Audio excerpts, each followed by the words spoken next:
श्रीमद्भागवत महापुराण की सुखदेव भगवान की परीक्षित जी महाराज की श्री गौरी गोपाल भगवान की जय जय श्री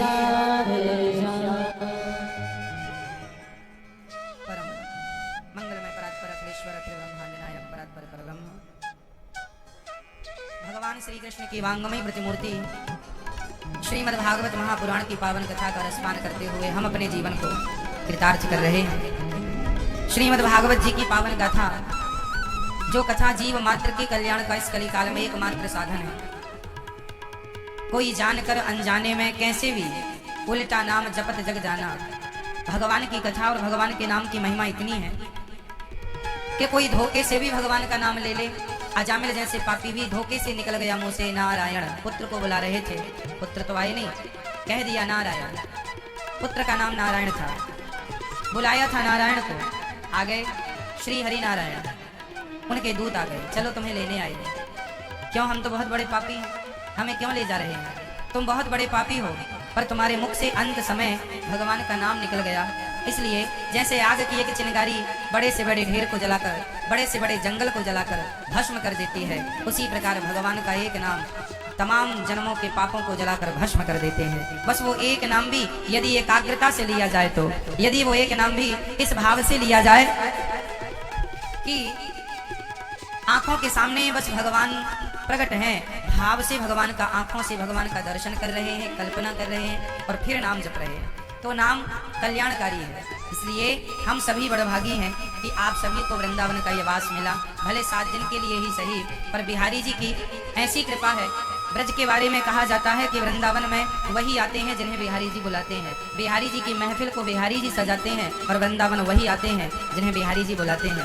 आप लोगों पर बड़ी कृपा हुई कि बिहारी जी ने आपको श्रीधाम वृंदावन बुलाया है। जैसे गंगा में अथाह पानी है, कोई सब लोग, आप भी अपनी प्यास बुझा लेंगे, हम भी अपनी प्यास बुझा लेंगे, चींटी भी अपनी प्यास बुझा लेगी और हाथी भी अपनी प्यास बुझा लेगा। उसी प्रकार ये भागवत वह गंगा है जिसमें आप सभी गोता लगा के सबकी अपनी अपनी प्यास जन्म जन्म के आपका जो किसी भी प्रकार से गति सदगति रुकी हुई थी। कहने का तात्पर्य यह है कि भागवत श्रवण कर लेने से लोक परलोक दोनों तो सवरता ही है। भागवत जी में लिखा है कि हमारी 21 पीढ़ियों का उद्धार हो जाता है। श्रीमद् भागवत से 21 पीढ़ी कर जाती है। जैसे गया में श्राद्ध करने से मोक्ष मिलता है, गया के श्राद्ध से 3 पीढ़ी का उद्धार होता है। इसलिए गया के श्राद्ध से कई गुना ज्यादा श्रीमद् भागवत जी कल्याणकारी है, क्योंकि राजा परीक्षित ने भागवत सुनी और उनका उद्धार श्रीमद् भागवत से हुआ। पर हम तो इस बात को मानते हैं, जानते हैं कि यदि एक भी बार कोई श्रद्धा से भागवत श्रवण कर ले तो केवल इंसान नहीं, यहाँ भागवत जी हो रही है, भागवत जी हो रही है। अब यहाँ पर कोई पक्षी, कोई चूहा, कोई कुत्ता, कोई बिल्ली भी यदि उसके कान में भी ये भागवत के शब्द चले गए तो वो तो जानता नहीं है कि भागवत क्या है, वो तो अन्य योनियां हैं। पर भागवत की महिमा ऐसी है कि आप भले ना जाने कि ये क्या है, पर ये तो जानती हैं कि मैं कौन हूं। भगवान का नाम कोई भाव से जपे, वो भाव से जपे, आलस्य भाव से जपे। भगवान का नाम है कल्याण करना। आप हाथ जानबूझकर आग में डालें या धोखे से चला जाए, आग का स्वभाव है जलाना, वो जलाएगी, वो ये नहीं देखेगी कि आप कहाँ धोखे से आ गया है। उसी प्रकार जहर आप जानकर पी लें या धोखे से पी लें, वो तो मारेगा, वो ये नहीं कहेगा कि आप धोखे से पिए हैं तो नहीं, उसका स्वभाव है मारना। उसी प्रकार कथा कोई जानकर सुन ले, कोई अनजाने में सुन ले, कथा का काम है तारना, वो तो तार की रहेगी, भव सागर से पार लगा कर रहेगी। इस पुण्य को, ये पुण्य जो आपने किया, ये मिलकर रहेगा। और आज इस कथा में परीक्षित बनकर के, मुख्य यजमान बनकर के, परीक्षित बन के श्रीमान मुकेश सूचक जी, श्रीमती दुर्गाबेन सूचक जी, आप हैदराबाद से हैं। हैदराबाद तो आप अभी रहने लगे हैं कुछ वर्षों से।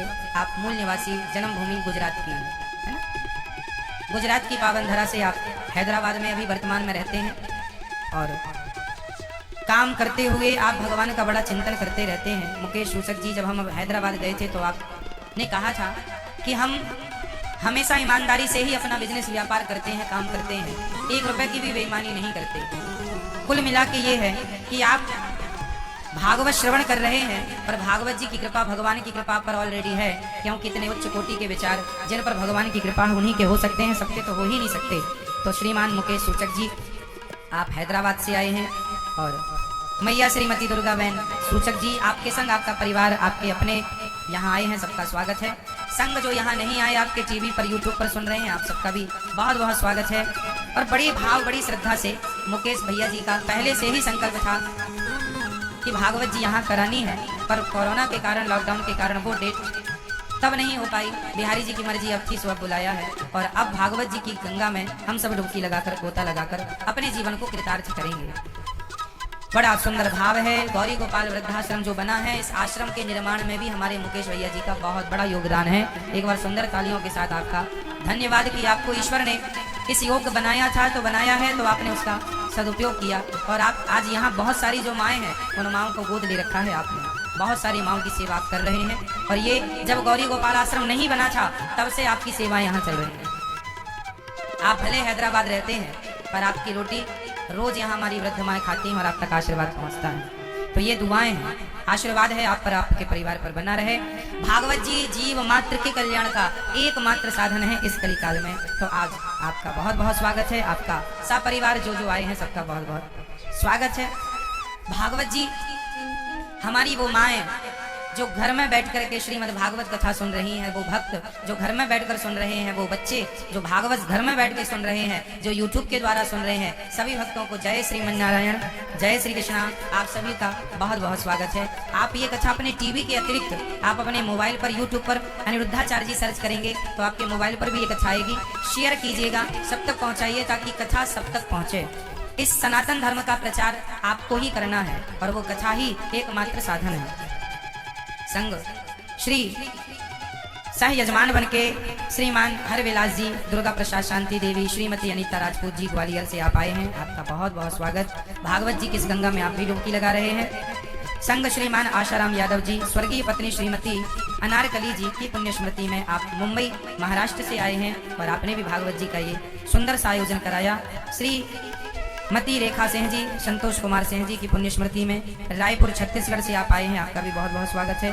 श्री राम प्रताप उपाध्याय जी, श्रीमती निर्मला देवी जी जौनपुर उत्तर प्रदेश से हैं, आपका भी बहुत बहुत स्वागत है। श्री हरिओम राघव जी गाजियाबाद यूपी उत्तर प्रदेश से आप हैं। आप सभी जिस कामना के लिए आपने भागवत जी का आयोजन कराया है, निश्चित भागवत जी आप सबकी मनोकामना पूरी करेंगी। जैसे गंगा का पानी जो जो पिए, जो जो डुबकी लगाए, सबका कल्याण करता है, उसी प्रकार भागवत जी जो जो जिस भाव से श्रद्धा से सुने, भागवत जी सबका कल्याण, सबका मनोरथ पूर्ण करती हैं। अभी भागवत जी की पोथी पाठ 1 मई से बैठेंगी, तो जो भी भागवत जी की पोथी कराना चाहें, पहले भी अभी परसों ही पूरी हुई, और जो भी कराना चाहें आप भी करा सकते हैं। भागवत जी की पोथी पाठ इसलिए कि आप सभी लोग, सबका कल्याण भागवत जी के द्वारा हो, सबका मंगल हो, सबका आनंद बढ़े, सुख शांति बढ़े, तो अपने कल्याणार्थ भागवत जी की पोथी पाठ आप करा सकते हैं। और ये भागवत जी का चमत्कार देखिए, भागवत जी केवल भारत के लोग ही नहीं, आज हमारे सुभाष मित्तल जी, श्रीमती शैला मित्तल जी दुबई से केवल कथा सुनने और अन्य क्षेत्र कराने दुबई से यहाँ आए हैं वृंदावन, केवल कि हम जाके दर्शन कर लें गौरी गोपाल आश्रम का, और दुबई से आप आए हैं। सुभाष मित्तल जी, स्वागत है आपका। शैला मित्तल जी बहरीन दुबई से, आज आपने अन्य क्षेत्र कराया। यहाँ जो सेवाएं चलती हैं ना, वृद्ध माओं की सेवा, अन्य क्षेत्र, गौरी गोपाल जी की रसोई, तो आज ये केवल भंडारा यहाँ अन्य क्षेत्र बंटवाने आए हैं और दुबई से आए हैं। कुल मिला के कहना यह है कि भागवत की ये जो कथा वृंदावन से आप सुन रहे हैं, ये केवल आप ही नहीं, भारत के अतिरिक्त कम से कम 70 ऐसे देश हैं जिन 70 देशों में ये भागवत बहुत अच्छे से सुनी जाती है। लोग अपने यूट्यूब के द्वारा, आज सोशल साइटें हैं उनके द्वारा लोग श्रवण करते हैं और आप लोग आते हैं। स्वागत है आपका, भगवान आपकी मंगल। आपने बिहारी जी का दर्शन किया, दर्शन कीजिएगा। आप दुबई से आए हैं केवल इसलिए कि हमें अन्य क्षेत्र बंटवाना है, सो आज इनके हाथों से सुबह अन्य क्षेत्र भी बटा। कुल मिला के कहना यह है कि हमारे द्वारा किसी को भोजन मिल जाए। यहाँ गौरी गोपाल जी की जो सेवाएं आप लोगों ने देखी हैं, ये नित्य यहाँ चल रही है। 20,000 लोगों का यहाँ भोजन चलता है सुबह से शाम तक, 240 माओं की सेवा। इन सेवाओं को देखकर आप आए हैं और आप इन सेवाओं को अपनी आंखों से देख रहे हैं, तो आपने देखकर और आपको प्रसन्नता हुई होगी, ऐसी मेरी उम्मीद है, कामना है। भगवान आप सबको सुखी रखें। आइए प्रवेश करते हैं भगवान की मंगलमयी कथा में।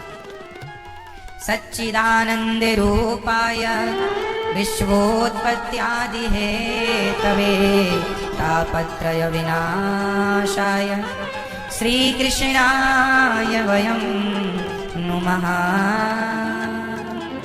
भागवत 18,000 श्लोकों का ग्रंथ है, 335 अध्याय, 12 स्कंध भागवत जी में। 18,000 श्लोक हैं। किसकी व्याख्या है भागवत जी में? केवल भगवान श्री कृष्ण की चर्चा है। भगवान कैसे हैं, उनके स्वरूप का वर्णन कर रहे हैं। सत्य चित आनंद। ईश्वर कैसे हैं? सत्य चित आनंद। भगवान ही सत्य है, आप और हम सत्य नहीं। ईश्वर ही सत्य है। अच्छा बताइए, आप और हम सत्य हैं? आप में से कोई सत्य है? बताइए मैया जी। ओ मैया, आप सच्ची हो कि झूठी हो? बताओ, आप सच्ची हो या झूठी हो? झूठे हैं। अब आपको हम कैसे कहें कि झूठे हो? बैठ जाओ भैया, बैठो। कैसे कहें झूठे हैं? अच्छा आप ही देखो कि हम कैसे। चलो हम बता रहे हैं, आप अपने को देखते चलना है ना। आज हम आपको आईना दिखाएंगे, केवल दर्पण, आप देखते चलिएगा। हम कहते हैं हम बहुत सच्चे हैं। इस धरती पर जो आप देख रहे हैं कुछ भी सच्चा नहीं है, सब झूठा है। कैसे? जब हम माँ के पेट से बाहर आए तब हम इतने से थे कि नहीं? आप लोग भी थे। फिर हम थोड़ा बड़े हुए, जवानी आई, जवानी ढली, बुढ़ापे में प्रवेश किए। फिर बुढ़ापा भी ढला तो फिर बुढ़ापे की चरम सीमा आ गई, अंत बुढ़ापा। तो हम हर साल, हर महीने, हर दिन, हर घंटे, हर क्षण बदल रहे हैं।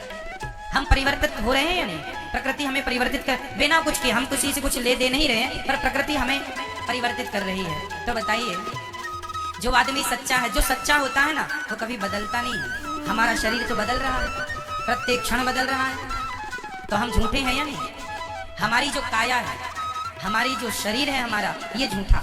हमारा मन, हमारे विचार वो झूठे नहीं, हमारी आत्मा झूठी नहीं, परंतु हमारा शरीर झूठा है या नहीं? बोलो हाँ या ना। यदि शरीर सच्चा है तो फिर बदलाव क्यों, परिवर्तन क्यों? और एक बात याद रखिए, सच कभी बदलता नहीं है। सच कभी, सच सच है और झूठ हमेशा बदलता है। तो हमारे शरीर में बताइए क्या सच है और क्या झूठा है? हमारे शरीर में एक चीज सच्ची भी है और एक चीज झूठी भी है। बताइए वो सच्ची क्या है और झूठी क्या है? हमारे अंदर सच क्या है?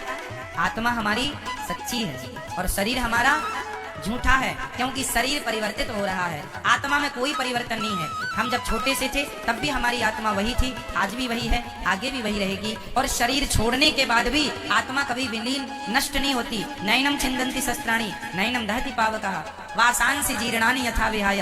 आत्मा तो पुराना कपड़ा उतार कर नया कपड़ा, शरीर रूपी कपड़ा उतारती है। तो झूठे हैं हम भैया, शरीर हमारा। इसलिए कहता हूं शरीर से किसी का अटैचमेंट ना हो। आप लोग जुड़े किससे हैं? शरीर से। बेटे की आपको पहचान उसकी आत्मा से थोड़ी है, उसके शरीर से। आपका बेटा ही प्लास्टिक सर्जरी करा के आ जाए आपके सामने तो आप ही नहीं पहचानेंगे, अरे ये मेरा बेटा नहीं है, क्योंकि आपको उसका हुलिया पता है। ऐसा हुलिया है, हुलिया चेंज तो आप, आत्मा सेम है वही है, लेकिन हुलिया बदल जाने से आप पहचानेंगे नहीं। तो आज का जो व्यक्ति है सांसारिक, ये अटैच किससे है? किससे जुड़ा है? शरीर से। और आज का आदमी रोता भी है, महाराज जी बड़े दुखी है, फलाने ने धोखा दे दिया, फलाने ने। क्यों? आपने जो शरीर से मोहब्बत कर ली, शरीर से जो प्यार कर लिया, ये शरीर नश्वर है, ये मिथ्या है, ये झूठा है। इसलिए कहता हूँ शरीर से प्यार ना हो, शरीर से अटैचमेंट ना हो, केवल भगवान से अटैचमेंट हो, क्योंकि वही सत्य है, कृष्ण ही सत्य है, ईश्वर ही सत्य है, जगत मिथ्या। क्योंकि मिथ्या इसलिए परिवर्तनशील है, बदल रहा है हर क्षण, हर गांव बदल रहा है, हर शहर बदल रहा है। हर 5 साल में शहर बदल जाता है, हर 5 साल में गांव बदल जाते हैं। कुछ ना कुछ नयापन आपको देखने को मिल जाए, बदलाव देखने को मिल जाए। सड़कें बदल जाएंगी, नालियां बदल जाएंगी, लोगों के घर बदल जाएंगे। अरे घर वही है, हॉल वही है, लेकिन लोग सोफा ही उठा के यहाँ का यहाँ कर लेते हैं। जरा सा बदलाव हो जाता है, एक नयापन दिखने लग जाता है। ये संसार परिवर्तनशील है, इसलिए इसे सत्य नहीं कहा जा सकता। सत्य क्या है? उमा कहाँ हूँ मैं अनुभव अपना, सत हरि भजन जगत सब सपना। कृष्ण ही सत्य है, संसार झूठा है, इसलिए झूठे संसार में मन न लगा के सच्चे श्री कृष्ण में मन लगाना चाहिए। यही जीवन की सार्थकता, यही भागवत जी सिखा रही है ना? सत्य के राह पर चलना है। इसलिए जरा नुकसान हो जाए 2-5 रुपए का तो हो जाए, पर पैसों के चक्कर में झूठे काम ना करें, गलत रास्ते पर ना जाएं, असत्य ना बोले, असत्य काम ना करने पड़े, गलत काम ना करने पड़े। जो भी करो अच्छा करो, सत्य युक्त करो, ईमानदारी से जीवन का निर्वहन करना चाहिए। हलवा रोटी ना सही नमक रोटी खाना पड़े, पर राह सत्य की ही हो। झूठ की राह पर चल के हलवा पूड़ी भी खाए तो हलवा पूड़ी का अर्थ नहीं है। इसलिए जीवन को सत्य की राह पर लगाना चाहिए। और एक बात निश्चित है कि झूठा आदमी कुछ दिन सुखी हो सकता है, लॉन्ग टाइम सुखी वही होगा जो सत्य के रास्ते पर चलेगा। आप भी तो बिजनेस व्यापार वाले लोग हैं, आप मार्केट को देखते हैं गहराई से। जो आदमी मार्केट में गलत काम करता है, झूठ काम करता है, झूठ बोलता है, वो मार्केट में ज्यादा दिन नहीं टिकता। हाँ चलेगा, साल 2 साल चलेगा, लेकिन जो लंबा चलता है ना, वो सत्य बोलने वाला ही चलेगा। मार्केट में भी सत्य की बड़ी वैल्यू है, आपको पता है। हर जगह ईमानदारी है, बताइए है या नहीं? यदि ईमानदारी नहीं होगी तो चलेगा ही नहीं। आज आप देखो, आप 1-1 करोड़ की चीज ना कोरियर से भेज देते हैं। 1-1 करोड़ की चीजें आजकल तो हर चीज कोरियर से जाती है। आपको यहाँ से विदेश में कोई चीज भेजनी है, कोरियर से जाएगी। करोड़ों की चीजें होती हैं। तो किस पे चल रहा है? विश्वास पे चल रहा है, ईमानदारी पे चल रहा है। तो कुल मिला के आज जो लोग कहते हैं कि हम महाराज जी सत्य बोलते हैं, हमारी दुकान नहीं चलती, ना जी, सत्य बोलेंगे तो जो आपकी दुकान आज चल रही है इससे बढ़ेगी। माना कि शुरू में कठिनाई आ सकती है, माना कि परिश्रम करना पड़ सकता है, परंतु आने वाले समय में आप ही सुखी रहेंगे, बेईमान आदमी सुखी नहीं रहेगा। इसलिए सत्य के रास्ते पर चलो। हाँ रास्ता थोड़ा कठिन है, माना कि, परंतु आपको आप जो मेहनत से ईमानदारी से पैसा कमाएंगे वो आपके बच्चों को फलीभूत होगा, वो बच्चों के काम आएगा।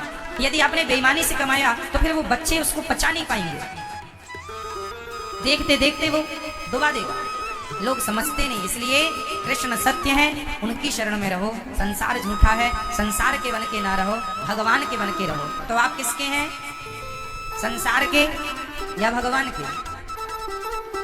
मैया आप किसकी हो? महाराज मैं फलाने की पत्नी हूँ। तो आप संसार के हो। आप किसके हो? मैं फलाने का बाप हूँ। तब तो आप संसार के हो। इसलिए कोई पूछे आप किसके हो, कौन हो? मैं राम का हूँ, मैं राम का हूँ, मैं कृष्ण का हूँ, मैं भगवान का हूँ। भगवान मेरे हैं, बस मैं उनका हूँ। मैं किसका? मैं कृष्ण का हूँ। मेरा कौन? कृष्ण। गोविंद मेरो है, गोपाल मेरो। संबंध भगवान से हो। हाँ व्यवहार संसार से भी निभाना होगा, व्यवहार तो करना ही पड़ता ना हमें। हम व्यवहार की मनाही नहीं करते आपसे, व्यवहार संसार से बना रहे। संसार में आप वैसे ही फंसे जैसे काम वाली बाई। वैसे आप लोगों ने बहुत गुरु देखे होंगे, बहुत गुरु बनाए होंगे, पर आज मैं एक गुरु के बारे में बताऊं। जो आपके घर में काम वाली बाई है ना, वो भी गुरु बनने के लायक है। आप उसे भी गुरु बना सकते हैं। देखो सीखना तो हम किसी से भी सीख सकते हैं, क्यों जी नहीं सीख सकते? दत्तात्रेय जी ने 24 गुरु बनाए, सीखने के लिए तो बनाए। अरे आदमी सारी जिंदगी सीखता है और सीखना बंद तो जीतना बंद। जीवन में वही कामयाब होते हैं जो जिंदगी भर सीखते रहते हैं। सीखने की भूख तो होनी चाहिए। सही है मैया? होगी पंचायत? अब सुनना है। काम वाली जो हमारी बाई होती है ना, सबके घरों में अक्सर घरों में काम वाली बाई होती है, उससे हमें सीखना है। क्या क्या सीखना है? समझो, काम वाली जो बाई होती है ना, वो आपके घर का पूरा काम करती है और बड़ी ईमानदारी से करती है, बहुत ईमानदारी से। लेकिन वो काम करती है आपके घर में, लेकिन वो आपके घर को अपना घर नहीं मानती। क्यों? आप कहेंगे कि जरा ये मेरे 50,000 रुपए गिन दे भाई, समय नहीं है, जरा तू ही गिन दे। तो 50,000 वो आपके गिन देगी, पर वो 50,000 को अपना मानेगी नहीं। क्यों? सही है। वो आपके बच्चे को कहोगी सुन जरा मेरे बच्चे को ये जरा तेल लगा दे, तो वो मालिश कर देगी। आपके बच्चे को नहला देगी, धुला देगी, तेल लगा देगी, मालिश कर देगी, लेकिन वो आपके बच्चे को अपना मानेगी नहीं। वो अपने आपके बच्चे को अपना नहीं मानती, आपके घर को अपना नहीं मानती। उसी तरह काम वाली बाई से बस ये शिक्षा लो कि वो काम सारा करती है, सारा कर देगी, पर वो अपना नहीं मानती। वो ये जानती है ये मेरा नहीं, मेरा तो अपना अलग है। बस आप लोग भी पत्नी पति परिवार सबके बीच में रहो, पर इनको अपना मत मानो। अपने तो भगवान है, वो अपने हैं, उनको अपना मानते रहो। संसार से वैसा व्यवहार करो जैसे काम वाली बाई करती रहती है। बेटे की सेवा करो, परवरिश करो, पढ़ाओ लिखाओ सब करो, पर मेरा है ये सोच कर नहीं, ये भगवान का है, सब कृष्ण का है, सब संपत्ति भगवान की है। पत्नी मेरी नहीं, ईश्वर की है। जो मैं कमा रहा हूँ वो मेरा नहीं है, वो भगवान का है। अच्छा आप बताइए, ये दास अनिरुद्ध जो आपके बीच में बैठा है, हम काम करते हैं, हम 365 दिन के 365 आपके लिए संडे होता है, हाँ या ना? आपकी संडे होती है या नहीं? हाँ या ना? आप लोगों की संडे होती है, पर आपके सामने ये दास अनिरुद्ध बैठा है। हमारी 365 दिन में कोई संडे नहीं होती, एक भी संडे नहीं होती, कोई छुट्टी नहीं हमारी। 12 महीने 365 दिन हमें काम करना है। हमें रोज माओ के चरण दबाने हैं, मतलब दबाने हैं। रोज बंदरों को भोजन कराना है, मतलब कराना है ना? कोई कहीं बाहर भी जाएंगे तो फिजूल में नहीं, काम से जाएंगे। काम के सिलसिले में कोई कार्य होगा तो फिजूल नहीं कि फिजूल चलेगा। कुल मिला के कहना यह है कि ये दास अनिरुद्ध 365 दिन हम काम करते हैं। और काम करते हैं किस लिए? इसलिए कि आपकी सेवा हो, कथा सुनाकर। और जो भी आप लोग सहयोग करते हैं, जो भी धन आप देते हैं, उस धन से यहाँ पर 20,000 लोगों का रोज भोजन चलता है। 365 दिन भोजन चलता है। वो माताओं की सेवा होती है। आपके परिवार में 5 सदस्य होते हैं, तो आप 5 सदस्यों के लिए कितना कमाते हैं? 12 घंटे ड्यूटी करते हैं कि नहीं? 10 घंटे काम करते हैं, करने वाले 8 घंटे काम करते हैं, 12 और 15 घंटे भी काम करते हैं। लोग ओवर टाइम काम करते हैं। किसके लिए? ओनली 5 सदस्यों के लिए? या फिर अधिक से अधिक 10 लोग होंगे आपके फैमिली में? परिवार में ओनली 10 लोग होंगे। और बड़ा परिवार हुआ तो आपके यहाँ 20 लोग होंगे। पर 20 लोगों का परिवार तो मुझे नहीं लगता किसी का होगा, बहुत ना के बराबर। आप कमाते हैं 5 लोगों के लिए या अधिक से अधिक 10 लोगों के लिए, और हम काम करते हैं हमारी 240 माओं के लिए। और आप सभी वृंदावन आए तो आपको यहाँ भोजन मिले भरपेट, आपके लिए हम काम करते हैं। क्योंकि आपका परिवार 50 लोगों का होता है, आप लोगों का परिवार 10 लोगों का होता है, हमारा परिवार लाखों लोगों का है। आप सब हमारा परिवार है। पूरा भारत हमारा वसुधैव कुटुंबकम, पूरा विश्व हमारा परिवार है। ये दुबई से आए हैं, ये भी हमारा परिवार है। आप आए हैं, आप आए हैं, आप आए हैं, आप आए। वो पीछे मैया बैठी है, वो भी मेरा परिवार है। और जो लोग घर में बैठ के कथा सुन रहे हैं, वो सब भी मेरा परिवार है। तो ये परिवार बड़ा है, इसलिए बड़े परिवार की सेवा करनी है तो काम ज्यादा करना होगा। इसलिए दास अनिरुद्ध हमारी कोई संडे नहीं होती, कोई छुट्टी नहीं होती। इसलिए क्यों? कि आपकी हम सेवा कर सकें। जो हमारी औकात, जो हमारी हैसियत, उस हैसियत के अनुसार हम अपना काम करते हैं। हमारी यहाँ माताएं हैं, 240 माएं। उन माओं का आप दर्शन जरूर कीजिएगा। हमें उन माओं की सेवा करके अच्छा लगता है ना? और हम भी वही खाते हैं जो आप यहाँ गौरी गोपाल जी की रसोई का प्रसाद आप लोगों ने लिया कि नहीं? किस किसने लिया? तो आप लोग जो खाए हैं ना, जो प्रसाद आप लोग यहाँ खाते हैं, वही प्रसाद हम खाते हैं। वही जो खाते हैं वही खिलाते हैं। जैसे हम रहते हैं वैसे हम वृद्ध माओं को रखते हैं, और वैसी सेवा जो हम आपकी सेवा कर सकते हैं करते हैं। जो बनता है करना चाहिए। इसलिए हमारा परिवार आप हैं, इसलिए आप सबकी सेवा होती रहे। जाना तो हमें भी है, लेकिन कुछ अच्छा करके चले जाएं, सेवा करके जाएं। इसलिए कहता हूं कि आप लोग जब भी वृंदावन आया करो तो प्रसाद पाने गौरी गोपाल जी की रसोई में। अच्छे लग्जरी भोजन तो आप सदा कर सकते हैं, आप तो कहीं भी अच्छा खा सकते हैं, पर प्रसाद आपको तो केवल गौरी गोपाल जी की रसोई में जो यहाँ मिलेगा वो प्रसाद और कहाँ मिलेगा? हाँ, लग्जरी भोजन सब जगह मिल सकता है, पर वो भोजन होगा, वो खाना होगा, प्रसाद नहीं होगा। यहाँ तो पहले गौरी गोपाल भगवान खाते हैं, फिर हम लोग खाते हैं। इसलिए ये दास अनिरुद्ध के ऊपर जिम्मेदारी आप लोगों ने रखी है, उसे निर्वहन करना है, उसे पूरा करना है। इसलिए हम मेहनत करते हैं, और हम मेहनत करने में कभी हिचकिचाते नहीं, पीछे नहीं हटते। बस परिवार की तरह हम सब रहें, पूरा देश परिवार की तरह रहे। जिम्मेदारी ज्यादा है, इसलिए काम ज्यादा करना पड़ेगा। क्यों जी? आपके ऊपर जिम्मेदारी कम है, आप कम काम करेंगे। आपके ऊपर ही जिम्मेदारी ज्यादा होगी तो आप ही ज्यादा काम करेंगे। इसलिए काम तो करना पड़ता है, वो करना ही चाहिए। और जीवन में काम करो, पर अपने लिए नहीं। मैं काम करता हूँ पर ये सोच कर नहीं कि ये मेरा है, मैं ये सोच के करता हूँ कि ये जिम्मेदारी मुझे बिहारी जी ने दे रखी है, और वो मैं पूरी कर रहा हूँ उनकी तरफ से। मेरा क्या है? मेरा तो कुछ नहीं है, सब बिहारी जी का है, गौरी गोपाल भगवान का है, और जिम्मेदारी उन्होंने दे रखी है, तो वो जिम्मेदारी जरा सी निभा रहे हैं। उस जिम्मेदारी में आप लोग भी देखो जुड़ गए, तो आप लोग भी वो संग आप भी निभा रहे हैं, है ना? आप लोगों का भी तो योगदान, आप यहाँ आ गए, ये भी तो आपका योगदान है।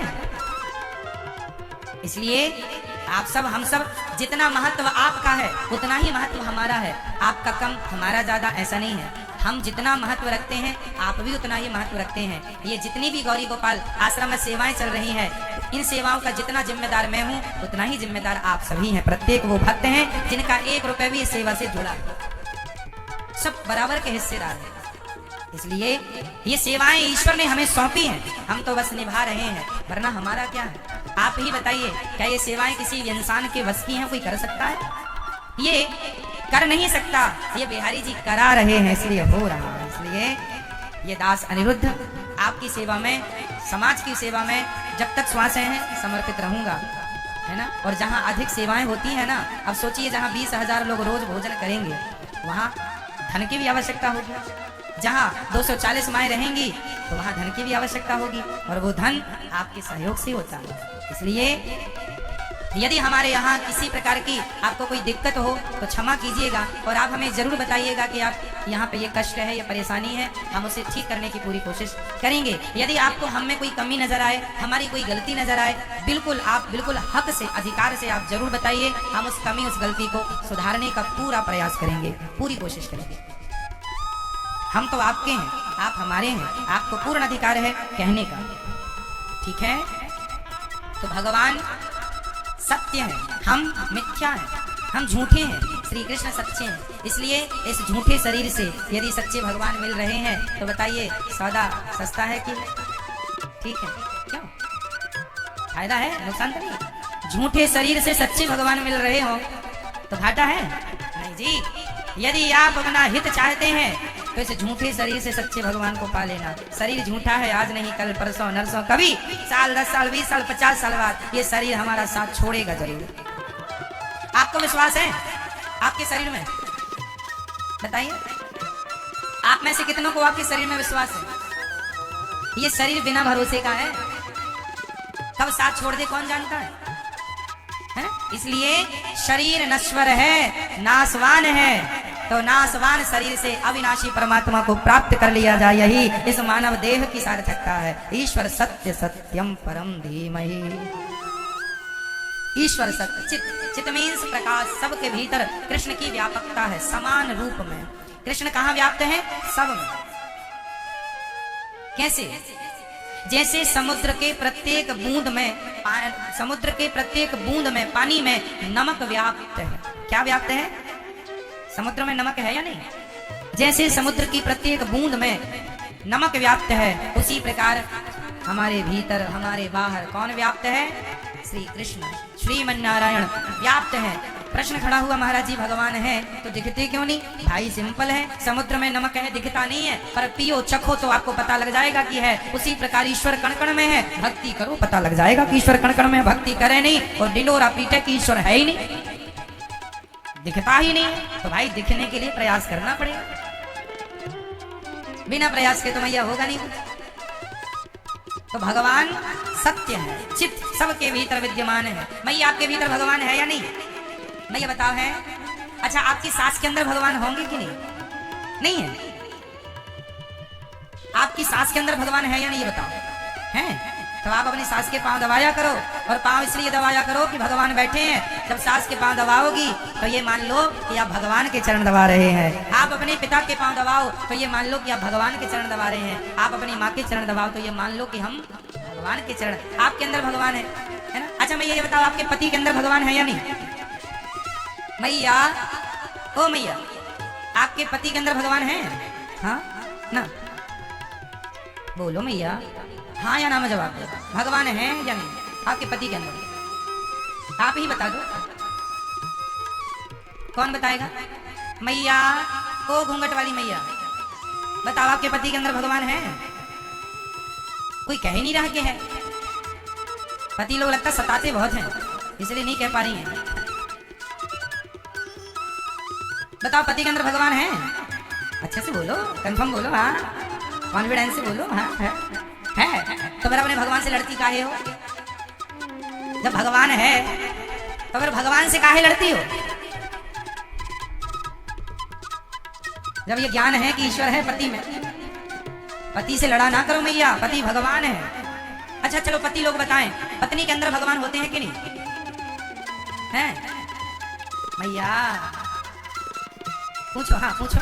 क्यों जी, पत्नी के अंदर भगवान होते हैं? नहीं। लो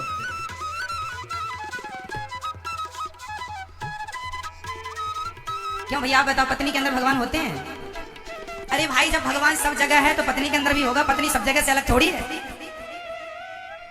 सिंपल है, जब पत्नी के अंदर भगवान होते हैं तो फिर अच्छा मैं आपको गाली दूं, देखो बिल्कुल गहराई और रियल बोल रहा हूं, और ये रियल में बोल नहीं रहा हूं, ये रियल में फॉलो भी करता हूं। ये रियलिटी हम फॉलो भी करते हैं। क्या सुनिए, आपके अंदर भगवान है, मैं मानता हूं कि आपके अंदर ईश्वर है, इसलिए मैं कभी किसी का अपमान नहीं करता, कभी किसी से झगड़ा नहीं करता। क्यों नहीं करता?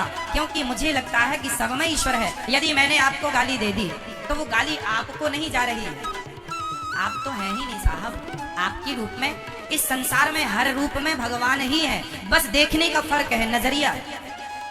उदाहरण से समझ लेते हैं सब्जेक्ट को। ये क्या है बताइए, जोर से बोलें, क्या है ये? और जोर से। अंगूठी, हम कह रहे हैं ये अंगूठी नहीं है, अब बताइए क्या है? क्या है? सोना, गोल्ड। हाँ जी, ये अंगूठी नहीं है, ओनली। यदि हम इससे सोना निकाल लें तो अंगूठी बचेगी? है ये सोना, पर व्यवहार में से अंगूठी कहा जाता है। उसी प्रकार जैसे सोने को व्यवहार में अंगूठी कहा गया, जैसे बताइए माटी सत्य है कि घड़ा सत्य है? मिट्टी सत्य है या घड़ा? क्या बेटा बोलो, क्या सत्य है? मिट्टी है या घड़ा? घड़ा नहीं है, मिट्टी है। पर व्यवहार में ये बोला जाएगा कि कुम्हार भैया घड़ा दे दो, वहां ये नहीं बोला जाएगा कुम्हार भैया मिट्टी दे दो। ना जी, है माटी, घड़ा में ऊपर से नीचे तक माटी के सिवा कुछ नहीं है, पर व्यवहार में बोला जाएगा घड़ा। उसी प्रकार आप सबके अंदर ईश्वर है, उसी तरह जैसे घड़ा के अंदर माटी है, सबके अंदर ईश्वर है, पर व्यवहार में बोला जाता है ये स्त्री है, ये पुरुष है, ये पेड़ है, ये पौधा है, ये कुत्ता है, ये बिल्ली है। ये व्यवहार है। तत्व की दृष्टि से सब में एक ही श्री कृष्ण समाये हुए हैं, एक ही परमात्मा समाया है, वही व्याप्त है सब में। अब ये अपना अपना दृष्टिकोण, देखने का नजरिया, कौन कैसे देखता है? भाई ये बताओ, आपकी भी दो आंखें हैं और साधु संतों की भी दो आंखें हैं, भिन्नता क्या है बताइए? साधु में और एक सामान्य व्यक्ति इंसान में क्या अंतर होता है? उसके भी दो हाथ पांव हैं, इसके भी दो हाथ पांव हैं। वो भी दाल चावल सब्जी रोटी खाता है, ये भी दाल चावल सब्जी रोटी। वो भी सोता है, ये भी सोता है। वो भी हंसता है, ये भी हंसता है।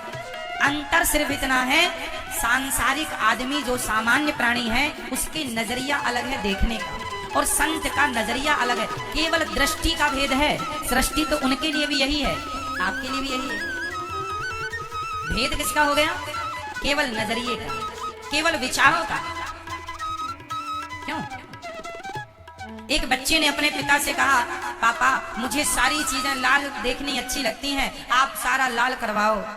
मम्मी को लाल करो, पापा आप भी लाल हो, पेड़ पौधों को भी लाल करो, आकाश भी लाल हो, नदियां भी लाल हो। तो बताइए पॉसिबल था? संभव है?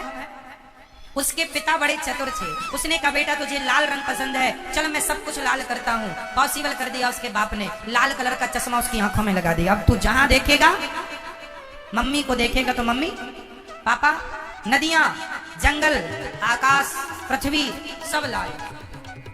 दुनिया लाल नहीं है, पर चश्मा लाल होने से दुनिया लाल दिखती है। उसी प्रकार कण कण में भगवान है। यदि भक्ति का चश्मा लग जाए तो वो रियलिटी नजर आ जाएगी, ईश्वर नजर आ जाएंगे। नहीं लगा तब तक ही अज्ञान है। ईश्वर कहाँ? चश्मा नहीं लगा ना, इसलिए मैया ईश्वर सब में समाये हैं, वैसे ही जैसे घड़े में माटी समाई है।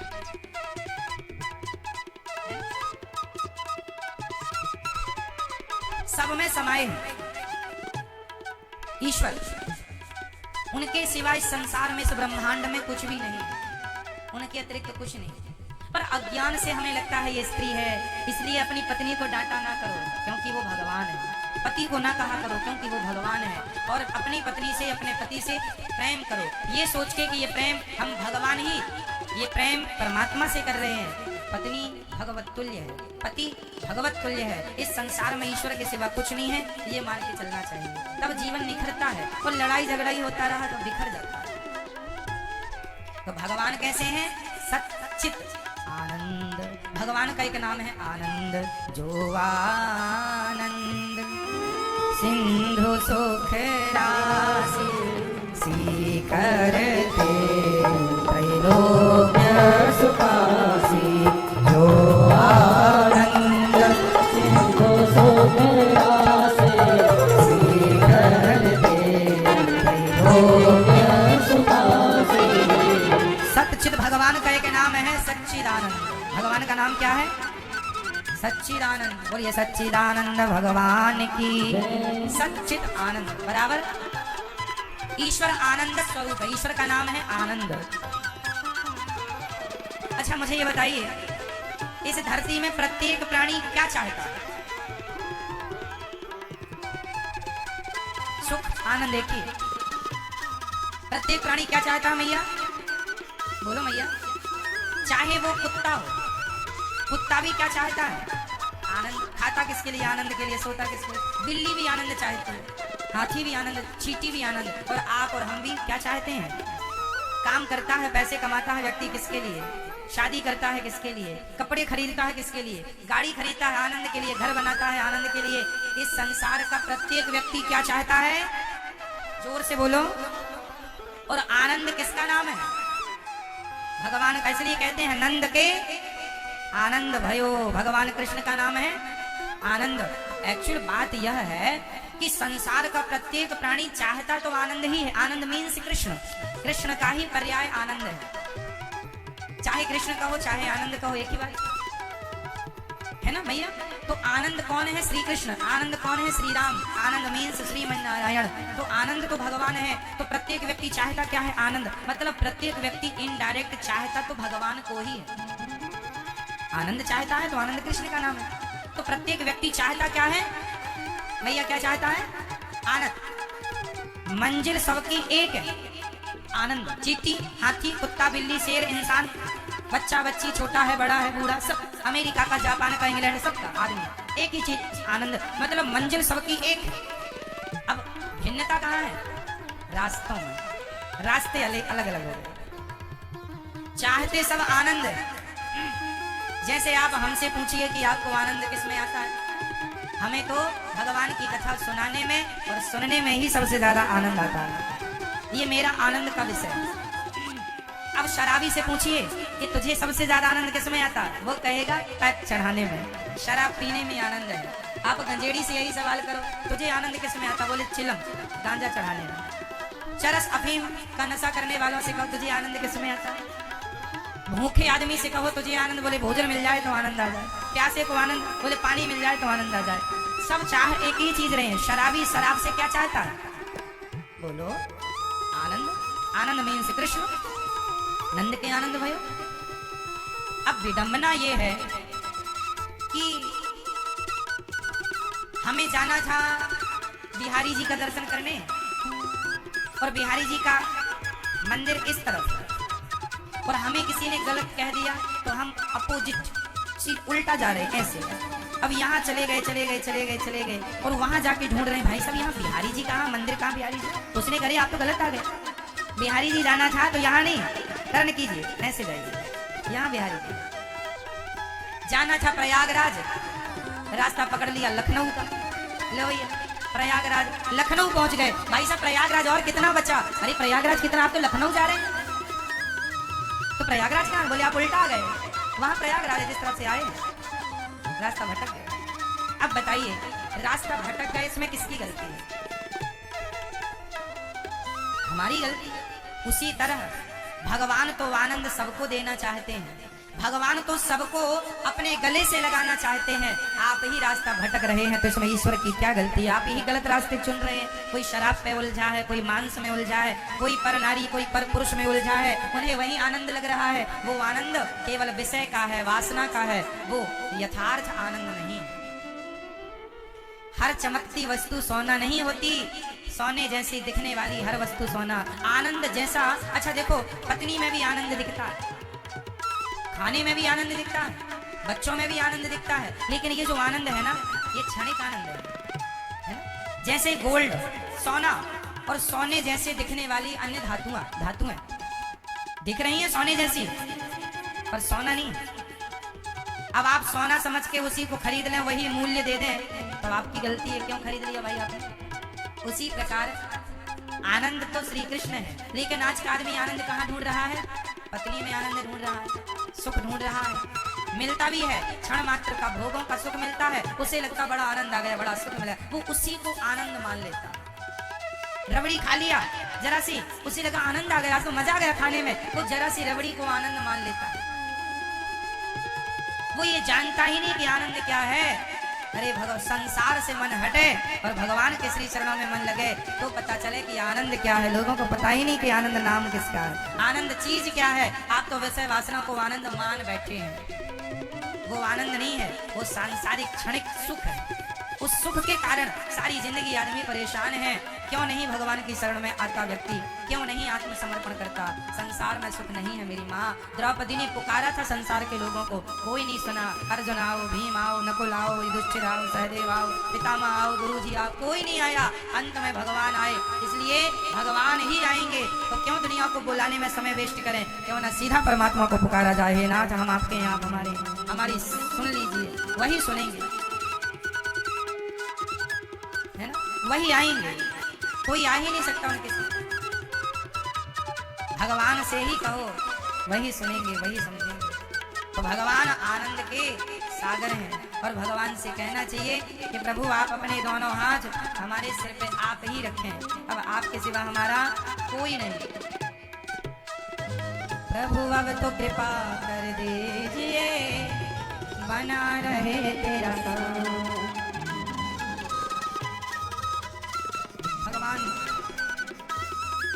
आनंद के सागर हैं, विश्व की विश्वोत्पत्त्यादि हेतु, विश्व की उत्पत्ति, पालन और संहार करने वाले ऐसे भगवान जो सृष्टि उत्पन्न, पालन और संहार करते हैं। भगवान के तीन रूप हैं, तीन शक्तियां। भगवान श्रीमन नारायण के तीन शक्तियां हैं, ब्रह्मा, विष्णु और महेश। भगवान श्रीमन नारायण ही ब्रह्मा के रूप में स्वयं परिणित हो गए, स्वयं विष्णु हो गए और स्वयं भगवान शंकर बन गए। तो वह एक तत्व तीन में विभक्त हो गया और वह तीन काम करने लग गए। सृष्टि उत्पन्न करते हैं ब्रह्मा बन के, पालन करते हैं विष्णु बन के और संहार करते हैं शिव बन के। इसलिए इनमें कोई अंतर कभी नहीं मानना चाहिए, न सोचना चाहिए। कोई कहे कि शंकर जी बड़े हैं, कि श्रीमन नारायण बड़े हैं, विष्णु जी बड़े हैं, इनमें छोटे बड़े का भेद न कहना है, न समझना है, न मानना। छोटे बड़े का कोई भेद ही नहीं है। छोटे बड़े का भेद मानने से भी अपराध लगता है। कोई छोटा बड़ा नहीं। भगवान श्रीमन नारायण ही तीन रूपों में विभक्त हो गए। तो भाई वह श्रीमन नारायण ही ब्रह्मा और विष्णु और शिव बन गए, तो अब बताइए छोटा बड़ा हम किसे कह दें। जब एक ही तीन रूपों में है तो हम किसे कहें छोटा बड़ा। एक ही आदमी बहुत बड़ा डॉक्टर है, वही आदमी बहुत बड़ा इंजीनियर भी है, वही आदमी बहुत बड़ा एडवोकेट भी है और वही बहुत बड़ा पहलवान भी है। जब वो अखाड़े में उतरता है पहलवान के नाम से जाना, क्लिनिक में बैठता है डॉक्टर के नाम से, अपने ऑफिस में बैठ के जब क्लाइंटों का काम करता है एडवोकेट के नाम से, नक्शा इत्यादि का काम करता है, प्लानिंग करता है इंजीनियर के नाम से इत्यादि। नाम कहने का अर्थ ये हुआ आदमी एक है, क्योंकि काम बहुत सारे करने से उसके नाम भी बहुत सारे हो गए। एक ही आदमी है ना। उसी प्रकार एक ही भगवान श्रीमन नारायण, वही ब्रह्मा बन के सृष्टि उत्पन्न करते हैं, वही विष्णु बन के पालन, वही शंकर बन के संहार कर देते हैं। इसलिए अब आप ही बताएं इसमें छोटा बड़ा किसे कह दिया जाए। इसलिए छोटे बड़े की आजकल ना छोटे बड़े की लोग लड़ाई बहुत करते हैं।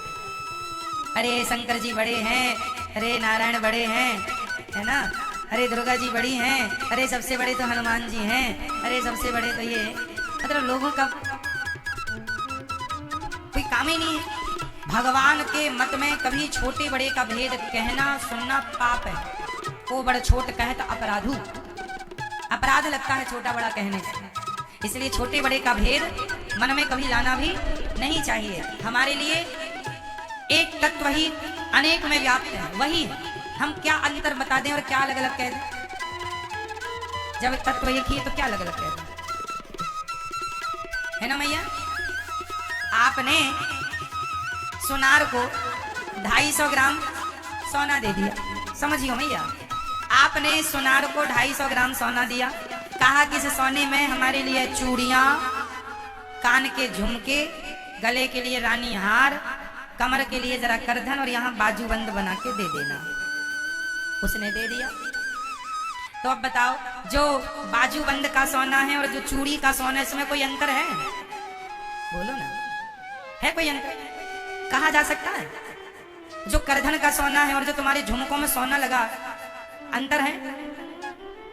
एक ही सोने से तुम्हारे चूड़ी भी बन गई, उसी सोने से तुम्हारे झुमके भी बन गए, उसी से तुम्हारा मंगलसूत्र हार इत्यादि भी तैयार है। नाम अलग हो गए सबके, ये झुमके, ये चूड़ी, ये बाजूबंद, ये करधन, ये हार, नाम अलग हो गए, रूप अलग हो गए, पर तत्व अलग नहीं हुआ। तत्व तो गोल्ड एक ही है सबके भीतर। आप सबको भट्टी में डाल दो, फिर 10 का 10 एक हो जाएगा। उसी तरह वह एक है नारायण, पर व्यवहार जगत की लीला करने के लिए वह एक ही 3 रूपों में विभक्त हो गए, ब्रह्मा विष्णु और महेश। एक ही परम तत्व 3 में विभक्त है। इसलिए कोई छोटे बड़े का भेद स्वप्न में भी नहीं आना चाहिए किसी के अंदर। भैया स्पष्ट हुआ? क्लियर हुआ? हो गया ना? चलिए आगे चलिए।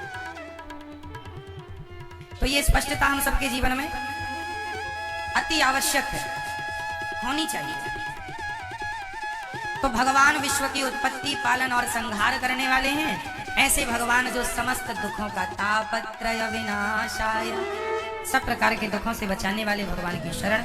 सुखदेव भगवान का जन्म हुआ, जन्म लेते संन्यास लेने चल पड़े। ऐसे सुखदेव भगवान को कोटि कोटि नमन। बोलिए सुखदेव भगवान की। सुखदेव भगवान को बारंबार नमस्कार। 88,000 संतों के बीच में सूत जी आए। सूत जी का सबने सम्मान किया। शौनकादि ऋषियों ने सवाल किया, हमें कथा सुनाइए। भक्ति ज्ञान विराग आपको विवेको वर्धते महान। ऐसी कथा सुनाइए जिससे भक्ति ज्ञान का बल बढ़े, भक्ति बढ़े। कथा वही है जिस कथा से भक्ति बढ़े, ज्ञान बढ़े और वैराग्य बढ़ जाए। क्या बढ़ाने बैठे हैं आप लोग यहाँ? 3 चीजें। ये बहन को बोलो मोबाइल बंद करें। बेटा चला लिया मोबाइल? अच्छा सुन लो बेटा, कथा सुनने आए हो, सुन लो। 3 भक्ति, ज्ञान और वैराग्य। हमारे जीवन में तीनों का होना। आज लोग परेशान क्यों हैं? क्योंकि आज तीनों का अभाव है। यदि जरा जरा सा भी हमारी अंदर ये चीजें आ जाएं तो हम सुखी हो जाएंगे। क्या क्या होना जरूरी है हमारे अंदर? भक्ति। यदि आपके अंदर भक्ति है तब तो आप सुखी हो। भक्त आदमी सुखी होता है ना, तो आपके जीवन में भक्ति का होना आवश्यक। केवल भक्ति नहीं भैया, जरा ज्ञान भी हो। नहीं, आजकल के लोगों की भक्ति जो है ना, पता नहीं किस टाइप की भक्ति है। बड़ी अजीबोगरीब भक्ति आजकल लोगों के अंदर है। कुछ लोग तो ऐसी भक्ति करते हैं कि लोटा लेके मंदिर चले, मंदिर में माता जी, शंकर जी, जहां जो मिला उड़ेल दिया पूरा पानी। पानी पूरा, ये नहीं देखा कि माता जी के कपड़े गीले हो रहे हैं। नहीं जी, हमें तो पानी डालने से।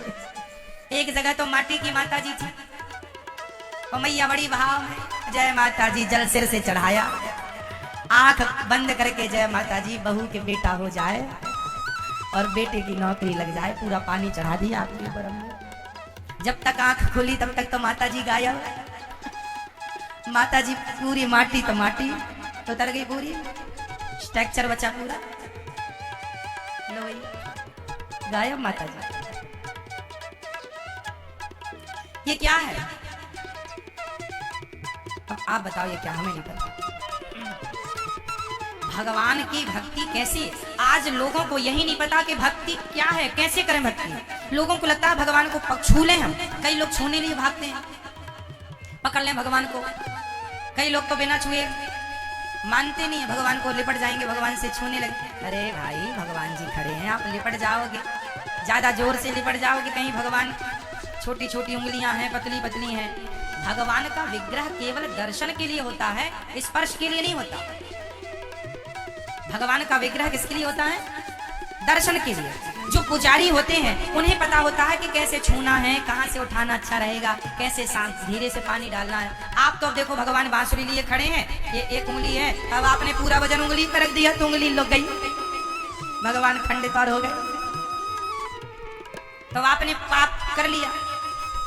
इसलिए हमारे सनातन धर्म में भगवान पत्थर में नहीं होते, भगवान पत्थर में नहीं होते, भगवान तो आपकी श्रद्धा में होते हैं। श्रद्धा है तो दर्शन से ही पुण्य मिलेगा। छूने की जरूरत नहीं है भगवान के मंदिरों में, भगवान की मूर्तियों को छूने की जरूरत नहीं। इसलिए आपने देखा होगा मंदिरों में 2 ठाकुर जी होते हैं, एक मंदिर में बैठे हैं, जैसे रंगनाथ जी आप जाएंगे रंगनाथ भगवान का दर्शन करेंगे तो वहाँ रंगनाथ भगवान जो बैठे हैं वो अलग है, और एक ठाकुर जी होते हैं सवारी वाले, जिनकी सवारी निकलती, जो बाहर निकलते हैं साल में एक बार दो बार जो सवारियां निकलती हैं ना,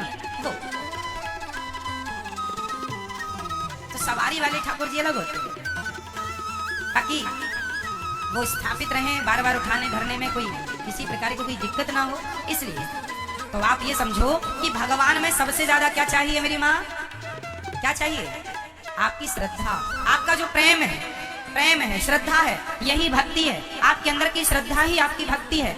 बाकी तो जो करेंगे वो फॉर्मेलिटी है, चलो तुलसी चढ़ा दो, पुष्प चढ़ा दो, मिठाई चढ़ा दो। भगवान को ना मिठाई की जरूरत है, ना पुष्प की, ना किसी चीज की। आपकी श्रद्धा की आवश्यकता है। आप श्रद्धा यदि लेकर आते हैं तो पर्याप्त है। क्या चाहिए मेरी माँ? आपकी निष्ठा, आपका प्रेम, सच्ची श्रद्धा। भगवान की भक्ति का अर्थ है भगवान का बड़े आनंद से दर्शन करें। दर्शन के बाद भगवान को मन मंदिर में बिठाओ। भगवान का, जैसे आप लोग बिहारी जी का दर्शन करते हैं, मैं दर्शन का एक सुंदर सा तरीका आपको समझा दूं, फिर आपके जीवन भर ये फॉर्मूला काम आएगा। जैसे कुछ लोग बिहारी, आप में से कितने लोगों ने बिहारी जी का दर्शन किया? आप गए थे दर्शन करने? तो जब आप दर्शन कर रहे थे तो कई लोग ना बिहारी जी मंदिर जाते हैं और जाते ही अपनी आंखों को बंद कर लेते हैं। ऐसे क्या कर रहे हो? दर्शन। तो आंख बंद करके कौन सा दर्शन हो रहा है? लड़की देखने गए थे तब तो आंख खोल खोल के देखी, कैसी लंगड़ी तो नहीं है, तब तो और खोल खोल के आंखें देखी। और यहाँ भगवान के आपने आंखें बंद। अरे बंद आंखें खोलने के लिए ही तो लोग वृंदावन आते हैं, और यहाँ भी आंखें बंद कर लोगे तो खोलेंगी कहाँ? यहाँ तो खोलने ही आए हैं बंद आंखें, यहाँ थोड़ी बंद करने हैं। बंद तो घर में तुम्हारे थी ही, यहाँ तो बंद नहीं करना, यहाँ तो खोलना। तो यहाँ जब बिहारी जी का दर्शन करो, श्री राधा रमण जी का दर्शन करो, तो आंखें खोल के भगवान के एक एक अंग को देखिएगा।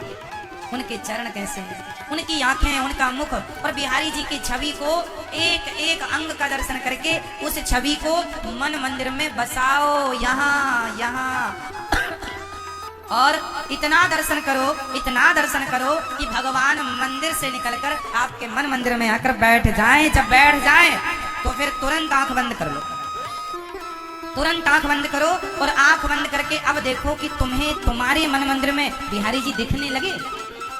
यदि यहाँ दर्शन होने लग गए तब तो आपने दर्शन कर लिया और बसा लिया, और नहीं तो लोग दर्शन देख लिया और आए बाहर चाट पकौड़ी खा रहे हैं आनंद से।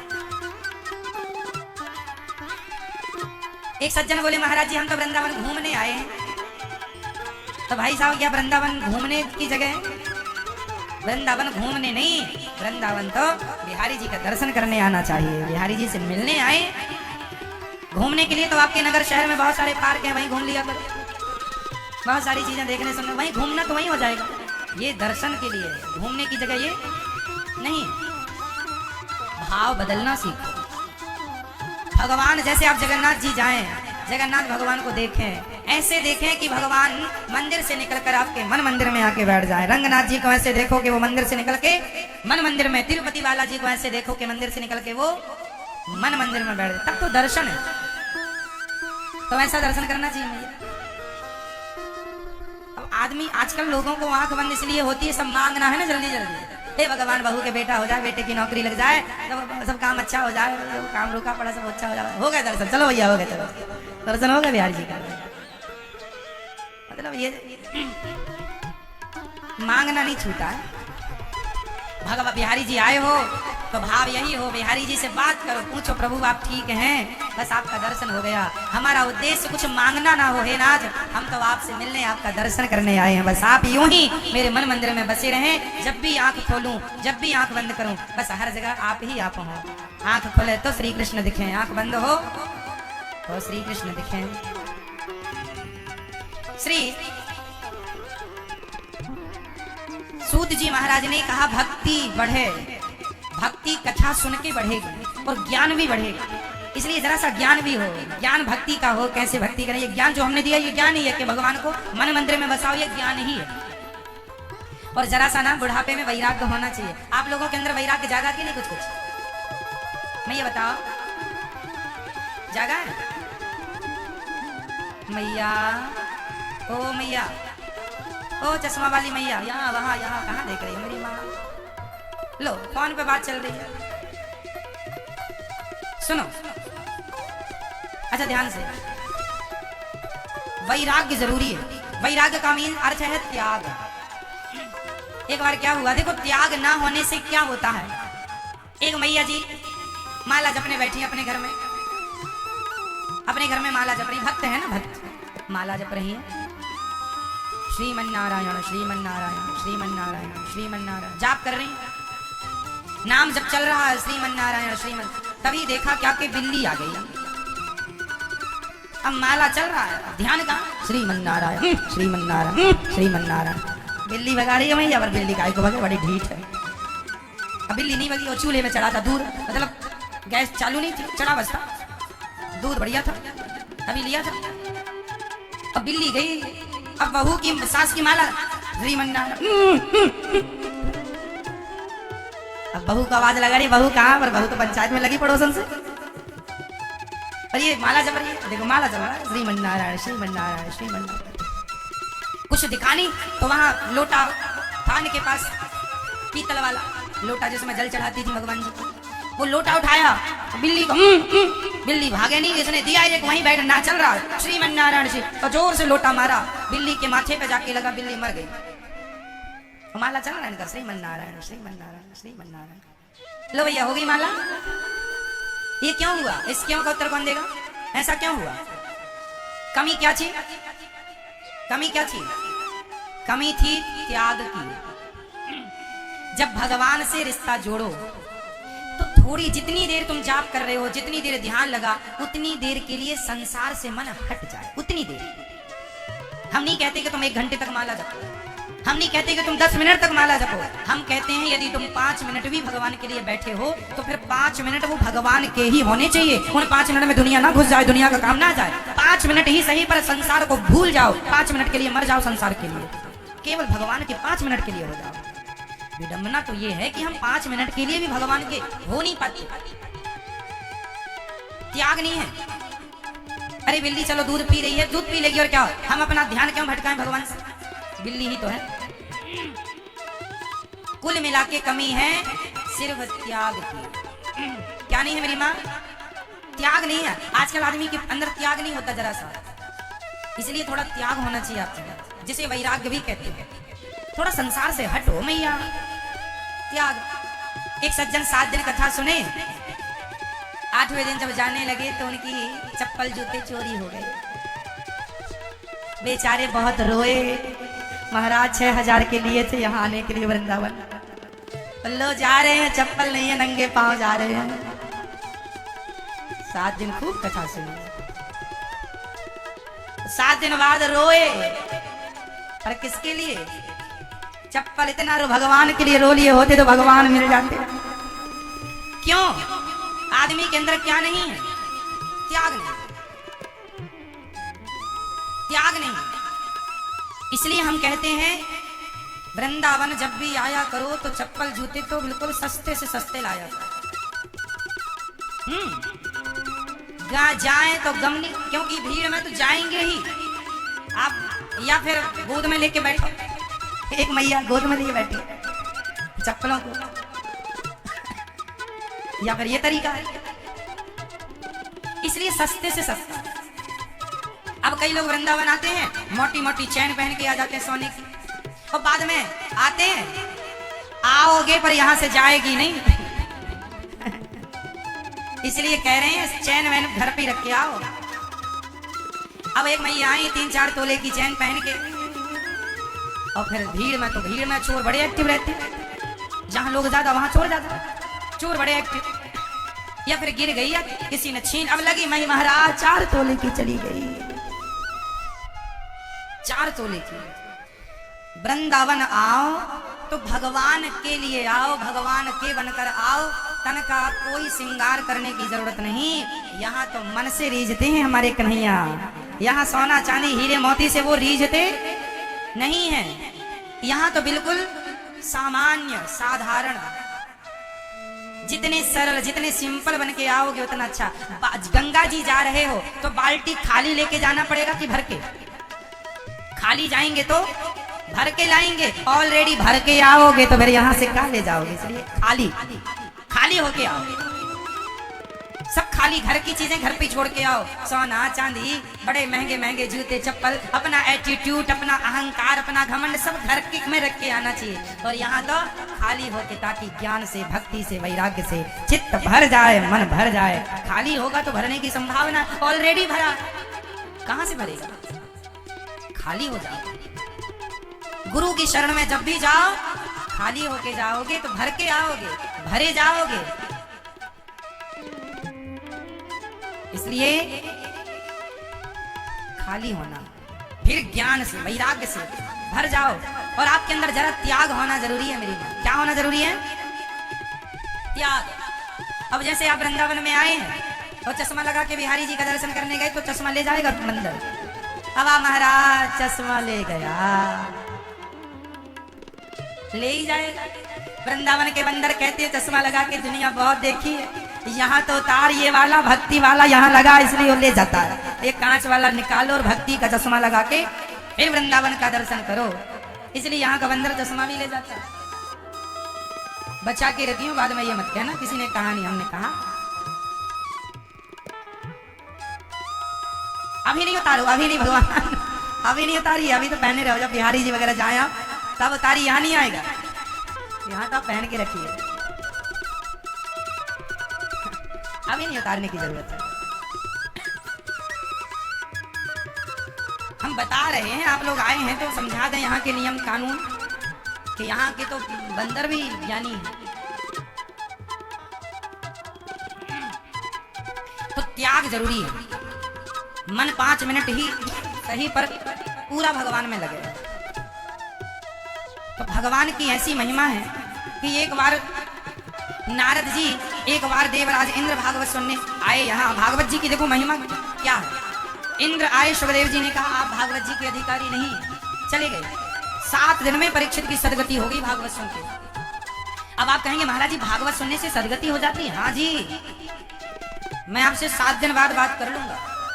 7 दिन में आप कितने भी बड़े नास्तिक को यहाँ बिठा दीजिए, कितना भी बड़ा नास्तिक यहाँ बैठ जाए, कितना भी बड़ा शराबी यहाँ बैठ जाए, कितना भी बड़ा मांसाहारी यहाँ बैठ जाए, यदि वो नित्य कथा सुनने लगेगा तो मैं आपको लिख कर दे सकता हूँ स्टाम्प पर कि वो बहुत जल्दी बदल जाएगा, अपने मन मंदिर को पवित्र कर लेगा।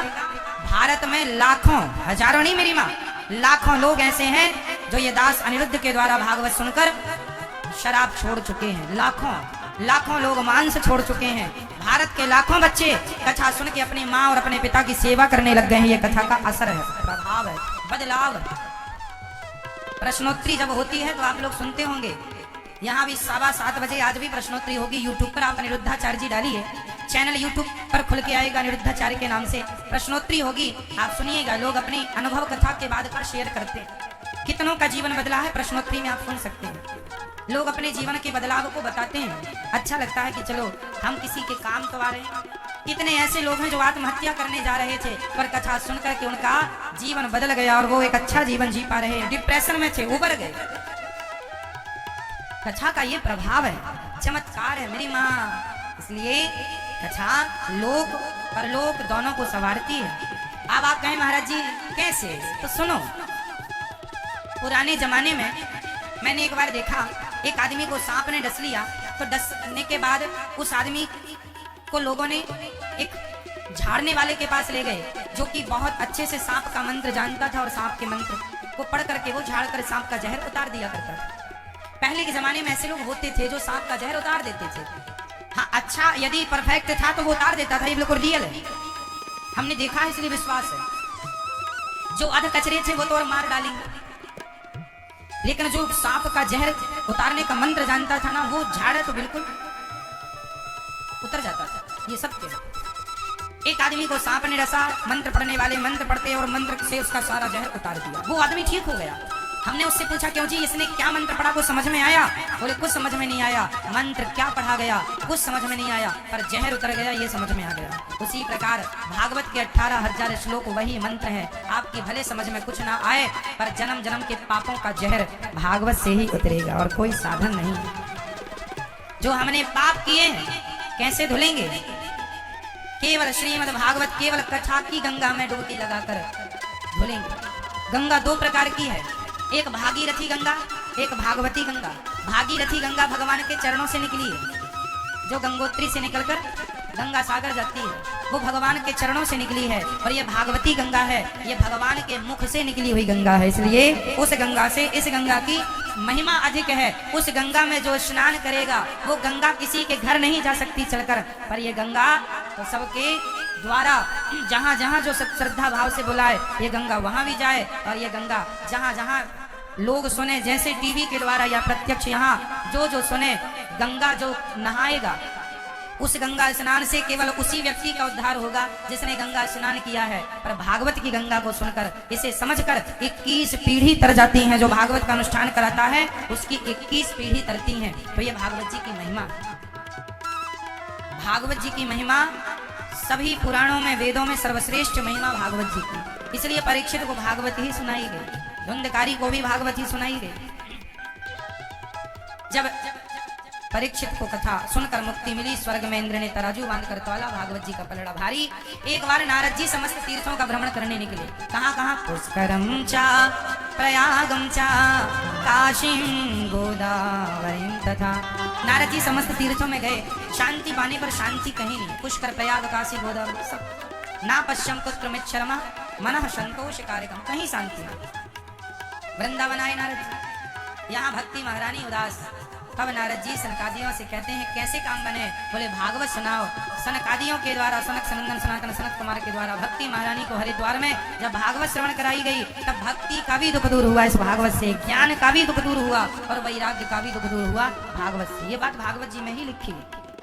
मतलब भागवत की महिमा ये है कि भक्ति, ज्ञान, वैराग्य को भी पुष्ट करने वाली भागवत जी। नारद जी ने एक सवाल किया, महाराज क्या भागवत सुनने से कोई पापी तर सकता है? भगवत जी भक्ति सबके हृदय में जाकर बैठी, श्री कृष्ण गोविंद हरे मुरारी हे नाथ नारायण वासुदेव का कीर्तन किया। सबके हृदय में जाकर बैठी भक्ति, जो कथा सुनने वाले हैं सबके मन मंदिर में भागवत भक्ति महारानी विराजती है। कोई पापी व्यक्ति भागवत सुनेगा तो क्या करेगा? हाँ, बड़े बड़े वीआईपी पापी भी भागवत से तर जाते हैं।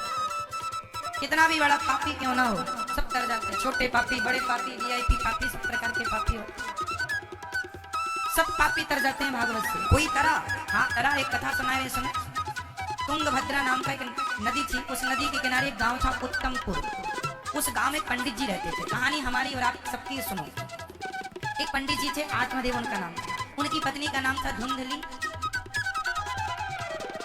धुंधली धुंधली पत्नी ऐसी थी, कभी सीधा काम नहीं करती थी बेचारी, हमेशा उल्टा। कुछ पत्नियां उल्टी चलती है, सीधी चलती है। एक दिन आत्मदेव जी अपनी पत्नी से बोले, साधु आए हैं, जरा भोजन बना दो। तो बोलती, क्यों, हमने ठेका ले रखा है सबका, क्यों बनाए? तो फिर आत्मदेव जी बेचारे उल्टा बोलते, तब सीधा काम। आत्मदेव जी को ऐसा बोलना पड़ता, सुनो गांव में साधु आए हैं और अपन लोग नहीं बुलाएंगे, क्यों भोजन कराएं, खर्चा करें? तो बोलती, नहीं जी बुला लो, साधुओं को भोजन कराना चाहिए। फिर बुलाती, फिर कराती।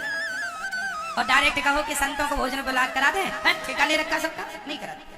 तो उल्टा आत्मदेव जी ये कहें कि खीर बना लेना साधुओं के, अरे खीर बनाए, नहीं बनाएंगे। तो आत्मदेव जी कहे, सुनो खीर मत बनाना, नहीं जी बनाएंगे। उल्टा चलती। एक दिन आत्मदेव जी इसको हरिद्वार ले गए, चलो गंगा नहवाए, साथ कुछ अक्कल आए। तो आत्मदेव जी बोले, वहां मत जाना, गहरा है। नहीं मैं तो वहीं जाऊंगी। और गई तो ये गंगा बह गई और बही तो चिल्लाई, बचाओ। आत्मदेव जी बोले, जाओ। तुरंत वो वहां गोता खोदाए, गोता, भाई बताओ आपकी पत्नी किस तरफ बही, वहीं गोता लगाए, बचाएं। आत्मदेव जी बोले, इस तरफ जाओ। गोताखोरों ने कहा, धारा तो इसी तरफ से आ रही है, कोई बहेगा तो बह किस तरफ जाएगा? आप कह रहे हैं इस तरफ। आत्मदेव जी बोले, तुम नहीं जानते, मेरी पत्नी जीवन भर उल्टी चली है, आज बही होगी तो उल्टी ही बही होगी, इसलिए आप उल्टा जाओ। ऐसी पत्नी उल्टा, सीधा काम आती नहीं। पर आत्मदेव जी भी बड़े अच्छे, ऐसी पत्नी के संग खुश। पत्नी समझदार ना हो तो पति को समझदार होना चाहिए, पति समझदार ना हो तो पत्नी समझदार। क्या करोगे, रहनी पड़ेगी। एक भौंकने वाला है तो दूसरे को चुप रहनी पड़ेगी। तुम भी भौंकोगे तो कैसे काम बनेगा? इसलिए एक आग लेके खड़ा है तो दूसरा पानी लेके खड़ा हो जाए तब तो बचेगा। दोनों ही आग लिए हैं तो खत्म। समझो, आत्मदेव जी के पास सब कुछ था, नाम, इज्जत, पैसा, बेटे नहीं थे उसके यहाँ, पुत्र की कमी थी आत्मदेव जी के यहाँ। एक दिन पड़ोसी आया, बोले आपके घर सब कुछ है, बेटा नहीं है। अच्छा एक बात बताएं, आपसे आपको परेशानी नहीं है, आपसे आपकी पत्नी से पति को दिक्कत नहीं है। एक्चुअली दिक्कत यहाँ है कि आपके जीवन में कोई कमी यदि हो, उस कमी से आप कितने परेशान हैं वो तो आपको पता है, पर आपसे ज्यादा पड़ोसी ज्यादा परेशान होता है। अरे इनके घर बेटा नहीं है, ये पड़ोसी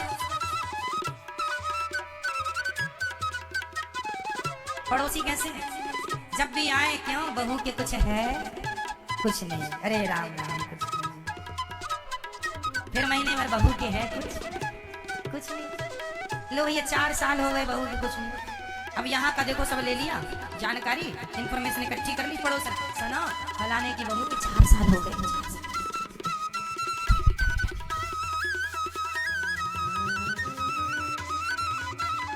बड़ा मजा आ रहा है इनको कहने में। बेटा नहीं हुआ ना पड़ोसी के, उनके घर, तो ये लोग सारे इनके खा पी लिए। ये हाजमौला तो खाते नहीं कि भोजन हाजमौला से पचे, इनका प्रपंच से पचता है। प्रपंच करेंगे, बहू के बेटा नहीं होते 4 साल, और ऐसे बताएंगे कि बस वही सुने जिसको कह रहे हैं। डर भी तो लगता है, चोर तो चोरी करने में डरेगा, ये चोरी है, चुगली करना क्या है, पाप है। अच्छा मुझे ये बताओ, किसी के बेटा नहीं है या किसी की बेटी नहीं है, तो इसमें आप लोगों को, हम लोगों को उसका सपोर्ट करना चाहिए या उसका मजाक उड़ाना चाहिए, उसका हौसला बंधाना चाहिए। अरे कोई बात नहीं, बच्चे नहीं है तो क्या हुआ, बहुतों के बच्चे नहीं है। मीराबाई के बच्चा था तो नाम बता दो। और बच्चों से आपके बेटा हो जाए, इससे ही आप श्रेष्ठ बनोगे क्या? बेटों से कोई श्रेष्ठ बनता तो फिर बहुत सारे बेटे थे रावण के। कितने बेटे थे रावण के? कौन बताएगा? रावण के बेटे कितने थे? कितने? 100 तो धृतराष्ट्र के थे। रावण के बेटा थे 1 लाख। रावण के कितने पुत्र थे?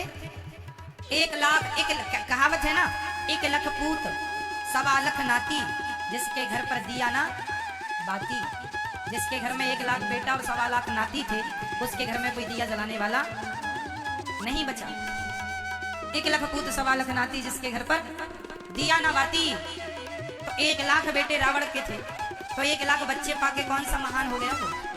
आज भी गली गली पुतले जलाए जाते। तो जी राजा सगर के 60,000 बेटे थे, कौन से महान हो गए वो? कौन सा गढ़ जीत लिया? बेटा पाने से कोई महान होता, कोई श्रेष्ठ होता, तो सबके तो लगभग बेटे हैं, बच्चे हैं, सब ना महान हो जाते। बच्चों को पाने के लिए संसार में हम नहीं आए। हमारा उद्देश्य पुत्र प्राप्ति नहीं है, भगवत प्राप्ति है, ईश्वर की प्राप्ति। मीराबाई के बेटे का नाम क्या था? कोई बेटा था? नहीं था। आप कहेंगे महाराज जी बच्चा तो होना चाहिए, नहीं तो महिला स्त्रियों को। अच्छा ये बातें उल्टी सीधी केवल स्त्रियां ही करती हैं। किसी के बेटा ना हो तो को सबसे ज्यादा बूढ़ी स्त्री वो ही परेशान है सबसे ज्यादा बुढ़ापे में। बहू के बेटा नहीं है, तो तुम्हारी बहू के तो 4 हैं, तुमने कौन सा गढ़ जीत लिया? कौन सा नेक काम हो गया तुमसे? मीराबाई के बेटा नहीं था। लोग कहते हैं कि जिसके बेटा नहीं होता वो स्त्री अभागिन होती है, ऐसा लोग कहते हैं। तो मुझे बताओ फिर इस हिसाब से क्या मीराबाई भी अभागिन थी? क्या मीराबाई को अभागिन कहेंगे? मेरी माँ, क्यों नहीं समझते लोग? जिसके बेटा नहीं है, एक्चुअली वो स्त्री अभागिन नहीं है। अभागी कौन है? सुनो, रामचरितमानस में लिखा अभागी कौन है? सुना हो उमाते लोग अभागी, हरितज विषय हो ही अनुरागी। जो भगवान का चिंतन ना करते हुए केवल भोग ही भोग रहे हैं, इनके जैसा अभागी कोई नहीं है। जो मनुष्य का शरीर पाके भगवान का चिंतन ना करके केवल विषय वासना में अपना समय व्यतीत कर रहे हैं, इनके जैसा कोई अभागी, ये अभागी। लेकिन कहा यह जाता है कि जिसके बेटा नहीं है, यदि बेटा नहीं तो फिर मीराबाई भी, आप उसे भी कहेंगे अरे भाई जिनके अंदर प्रेम है, जिनके अंदर भक्ति है, सच्चे भक्त को, मीरा को तो बेटा, पति, पैसे की जरूरत ही नहीं थी। उन्हें तो जरूरत थी बस मेरे तो गिरधर गोपाल दूसरो ना। जो भगवान को अपना मान लिया फिर उसे किसी की जरूरत ही नहीं पड़ती। पर मैं कहता हूँ कि बेटे के लिए नहीं, भगवान के लिए रोया करो मेरी माँ। रोने भगवान के लिए रोएंगे तो भगवान मिलेंगे, बच्चों से किसी का कल्याण नहीं। हमारे गौरी गोपाल वृद्धाश्रम में रहती है माएँ जिनके 4-4 बेटे हैं, वो भी रहती हैं तो 4-4 गिलास भर पानी नहीं देने को तैयार है। 5-5 बच्चे हैं जिनके, वो माएँ भी आपको यहाँ गौरी गोपाल वृद्धाश्रम में मिल जाएंगी। परसों नरसों एक माँ ने बताया 2 बेटे हैं और उसमें से जब बाप मरा तो बाप की चिता पे आग लगाने दोनों में से सोचो बाप के मरने पर बेटे नहीं आए हैं तो 2-2। बाप के मरने पर चिता पे आग लगाने बेटा नहीं आया और माँ को रोटी देने नहीं आए। सो माँ यहाँ रहती है गौरी गोपाल वृद्धाश्रम, यहाँ रहती है दास में हम चरण दबा के हम सेवा करते हैं। खुद की औलाद अपनी माँ को एक रोटी ना दे पाई। किया तो था बच्चा पैदा इसीलिए कि बुढ़ापे का सहारा बनेंगे, रोया तो था बच्चों के लिए। इसलिए कहता हूं बेटों के लिए नहीं, भगवान के लिए रोइए। बेटा तो मिलेगा ही, भाग्य में है, किस्मत में है, जाएगा कहाँ, ये तो आएगा ही। रोना बेटों के लिए नहीं, भगवान के लिए रोया करो। गोपियां भगवान के लिए रोती थी, मीराबाई भगवान के लिए रोती थी। आज तक सदियां बीत गई, अमर है। इसलिए असली धन बेटा नहीं है मेरी माँ, असली धन मेरा पायो जी मैंने राम रतन धन पायो। कृष्ण नाम, राम नाम ही सबसे बड़ा धन है। ये सब धन दुनिया में सब यही रह जाएगा। इसलिए कई लोग कहते हैं महाराज जी हमारा बेटा हमारा नाम रोशन करेगा, इसलिए बेटा चाहिए। तो तुम भी तो अपने बाप के बेटे हो, तुमने कितना नाम रोशन कर लिया अपने बाप का। स्वामी विवेकानंद जी भी यही सोचते कि जी बच्चा पैदा करूंगा फिर वो मेरा नाम रोशन करेगा, मैं तो खटिया तोड़ूं बस, कुछ ना करूं। क्यों? बेटा नहीं, आप करो अपना नाम रोशन, अपने कुल का। अपना बेटा जो करेगा करेगा, बेटे के भरोसे बैठे रहोगे क्या? अगर निर्भर बनोगे, दूसरों पर गिड़गिड़ाओगे तो अपना मान भी सम्मान भी सब कुछ गवाओगे। इसलिए खड़े हो शान से तनकर, यही शोभा मनुष्य तन की, स्वयं सींचो हर एक डाली खुशी जीवन के मधुबन की। खुद अपने जीवन को स्वावलंबी बनाओ, खुद अपने अच्छे कर्म करो, अपने आप को श्रेष्ठ बनाओ। ना बाप के भरोसे बैठना है, ना बेटों के भरोसे बैठना है। देश के लिए, समाज के लिए आपको अच्छा करना है। क्या बाप करेगा और क्या बेटा करेगा? जो करेगा, जो करेगा। झांसी की रानी भी सोचती कि मेरा बेटा सब करेगा मैं कुछ ना करूं, मेरा बाप सब करेगा मैं कुछ ना करूं, तो हो जाता था। क्यों जी? कौन जानता है कि झांसी की रानी का बेटा कौन है? बेटों से पहचान नहीं होती मेरी माँ, व्यक्ति की पहचान उसके अच्छे कर्मों से होती है। अच्छे कर्म कर लो, आपका अच्छा कर्म आपकी पहचान है। कौन जानता है कि मीराबाई का बेटा कहाँ है? क्या उसका इतिहास बना आखिरी में कोई नहीं जानता। बस झांसी की रानी तो खूब लड़ी मर्दानी, वो तो झांसी वाली रानी थी। कुल मिला के कहना यह है कि बेटा बेटी के लिए न रोया करो, जो विधाता दे दे तो अच्छा है। हम तो भगवान से यही प्रार्थना करेंगे कि भगवान आपको संसार की हर खुशी दें, परंतु कुछ लोगों को नहीं मिलती तो नहीं मिलने पर उदास ना होइए, परेशान ना होइए। जो तुम्हारे भाग्य का था मिला। कई एक सज्जन ने हमसे सवाल किया कि महाराज कुछ लोगों को बेटा होता क्यों नहीं है, क्यों नहीं होता बताइए। तो बेटा इसलिए नहीं होता, कहते हैं कि जिनके सिर पे कर्जा होता है, ऋण, उसके ऋण उतारने बेटा आता। कहते ना बेटा ऋण उतारने आया, जिसका ऋण था तो आया बेटा उतारने, जिसके सिर पर ऋण था ही नहीं तो कोई नहीं आया बेटा बेटी। वो तो ऋण मुक्त थे, सुखी थे। पर फिर भी लोग, संसार के लोग, चूंकि देखते हो ना आप लोग, पर अरे हमारे संग तो उनका विवाह हुआ था, मेरी सहेली के बच्चे हो गए, मेरे अभी तक नहीं हुआ। मेरी पड़ोसन के मेरे साथ विवाह हुआ था, उसके हो गए, मेरा नहीं हुआ। देखा देखी से लगता है कि हो, जरूरत किसी को किसी की नहीं है। एक सज्जन से हमने कहा तुम्हें बेटा क्यों चाहिए? बोले महाराज मर जाएंगे तो आग कौन लगाएगा। हमने कहा पागल, जमाना अपडेट हो गया, आजकल तो आग लगाने की जरूरत ही नहीं पड़ती, मशीन में डालो, दूसरी तरफ तुरंत लगे हाथ राख निकल जाती है। इस जमाने में कहाँ आग लगाने के लिए बेटा ही क्यों? ये दुनिया बैठी तो है आग लगाने। क्यों जी? आग कौन नहीं लगा रहा आजकल? लोग बैठी आग लगाने के लिए, इसलिए आग लगाने के लिए तुम बेटा पैदा कर रहे हो। छोड़ो झंझट, आग लगाने दुनिया बैठी, यूं ही लग जाएगी, बताओ कहाँ लगवाना। इसलिए झंझट मैं ना करो।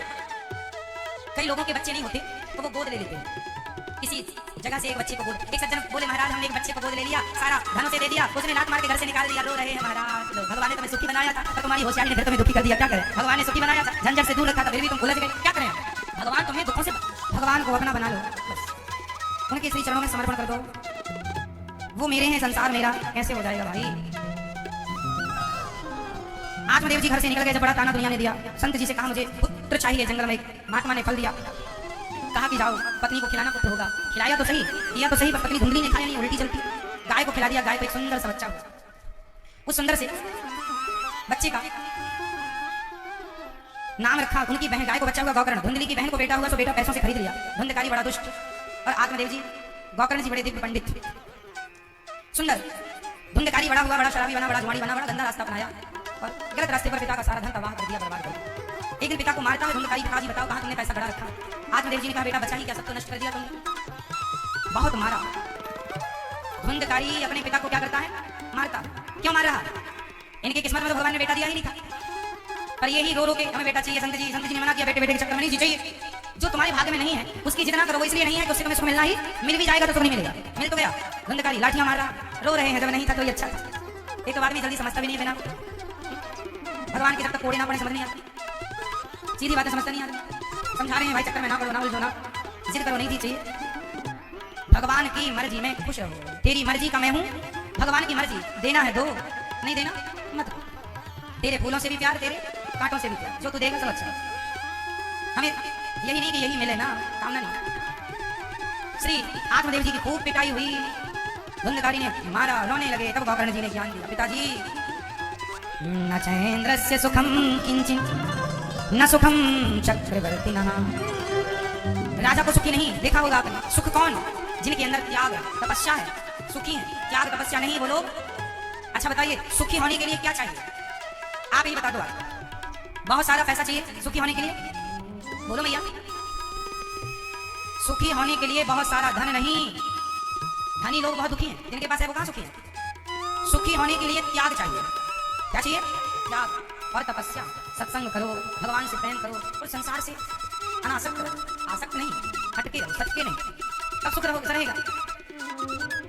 हमने करोड़पति लोगों को भी रोते देखा, रो रहे हैं परेशान, और हमने फुटपाथ पर रहने वालों को भी खिलखिलाते देखा।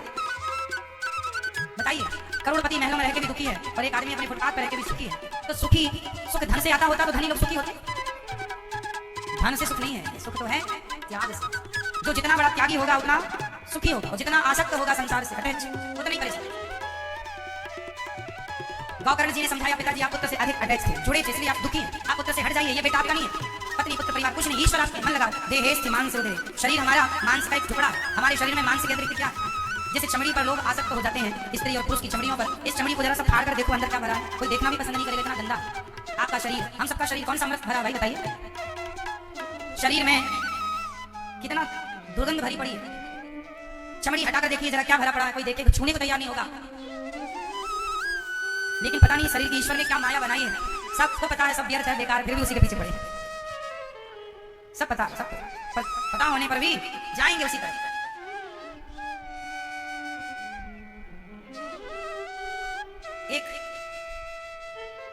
एक आदमी एक गुरुजी के पास आया। गुरुजी आनंद कैसे मिलेगा, भगवान कैसे मिलेंगे? गुरुजी ने कहा कुछ दिन बाद आना। घर चला गया। उसी दौरान उसकी शादी फिक्स हुई और दूल्हा घोड़े पर बैठ के चला। उसी समय वहां सुन के गुरुजी ने गुरुजी ने ये तो भैया जो साधु बनने आया। तो गुरुजी ने कहा उसका नाम था रज्जब। तो गुरुजी ने कहा रज्जब ने गजब किया। अरे रज्जब तूने गजब किया, क्या गजब कर दिया गुरुजी? निकला था भगवान को पाने, संसार की तरफ जा रहा है। देख रहा है तेरा घोड़ा कहाँ जा रहा? नहीं गुरुजी शादी करने जा रहा हूं। जा देख ले ये भी। उसने शादी कर ली। गृहस्थी तो जानते हैं, खटपट खटपट खटपट खटपट गृहस्थी होती। ऐसी कोई गृहस्थी नहीं होगी जिस गृहस्थी में खटपट खटपट ना हुई हो। उसकी भी खटपट चालू, तुरंत हुई खटपट। चल बाबा के मठ पर भागा। आया गुरुजी के पास। गुरुजी ने कहा क्या हुआ? बोले गुरुजी हमें अपने चरणों में लगाओ, आनंद दे दो, सुखी बना दो, भगवान से मिला दो। क्यों? तू तो बड़ा सुखी होने गया था। ये संसार ऐसा है, सुख दिखता है। एक आदमी वो कहावत सुनी होगी, लड्डू ऐसा है जो खाए वो बचता है और जो ना खाए। अच्छा ये कहावत शुरू कहां से हुई? ये कहावत की भी एक कहानी, वो कहानी सुन। दो मित्र, दो में से एक अपनी ससुराल चला तो उसका दोस्त नहीं चला, दोनों गए। एक की ससुराल थी और एक वो उसका दोस्त था, दोनों ससुराल पहुंचे। तो वहां पर साली आई, साली जी ने बिठाया, जीजा जी आए हैं, बैठो, बैठे हैं, पानी वानी पी रहे हैं। तभी वहां पर ऊपर तो भूख सिंह के हाल बेहाल था। तो एक ने कहा अच्छा सुन, मैं पहुंचता हूँ लड्डू रखिए, चलो वही खाते हैं। एक ने कहा तुम ऊपर चढ़ जाओ। तो उसने उसे ऐसे हाथ किया और अपने हाथ में बाहर हुआ के ऊपर चढ़ाया। जो ऊपर चढ़ा उसको लगा मैं ही दोनों खा लूं, इसको ना दूं बिल्कुल। तो उसने वो लड्डू अपने मुंह में रखा, और जब मुंह में रखा तो लकड़ी का बूरा। अब उसने लकड़ी का बूरा, अब वो सोचा कि यदि मैं कह दूं कि लकड़ी का बूरा तो मेरा दोस्त मेरा मजाक उड़ाएगा। तो उसने नीचे वाले ने कहा भाई मुझे भी लड्डू दे। उसने कहा नहीं, बड़े स्वादिष्ट है, तुझे नहीं देंगे। अब वो जो खा चुका था वो तो वही जान रहा था कि कितना स्वाद है लकड़ी के बूरे में। तो जो खाया वो भी पश्चाताप कर रखा है, और नीचे जो खड़ा है वो भी पश्चाताप है, भगवान मैंने इसको क्यों ऊपर चढ़ाया, इसके ऊपर मैं चढ़ गया होता तो मैं खड़ा होता। तब तक साली आ गई, बस साली ने देखा, साली ने देखा कि लड्डू लिए हैं जीजा जी और मुंह में भी लगा है बूरा। वो हंस पड़ी और वो हंसी कुछ कहा नहीं। तब से ये प्रसिद्ध हो गया, जो खाए वो भी पछताए, जो ना खाए वो भी पछताए। ये संसार ऐसा ही है, जो सुखी जो संसार का सुख ले ले वो भी दुखी, और जो ना ले। इसलिए कहता हूँ सुख तो केवल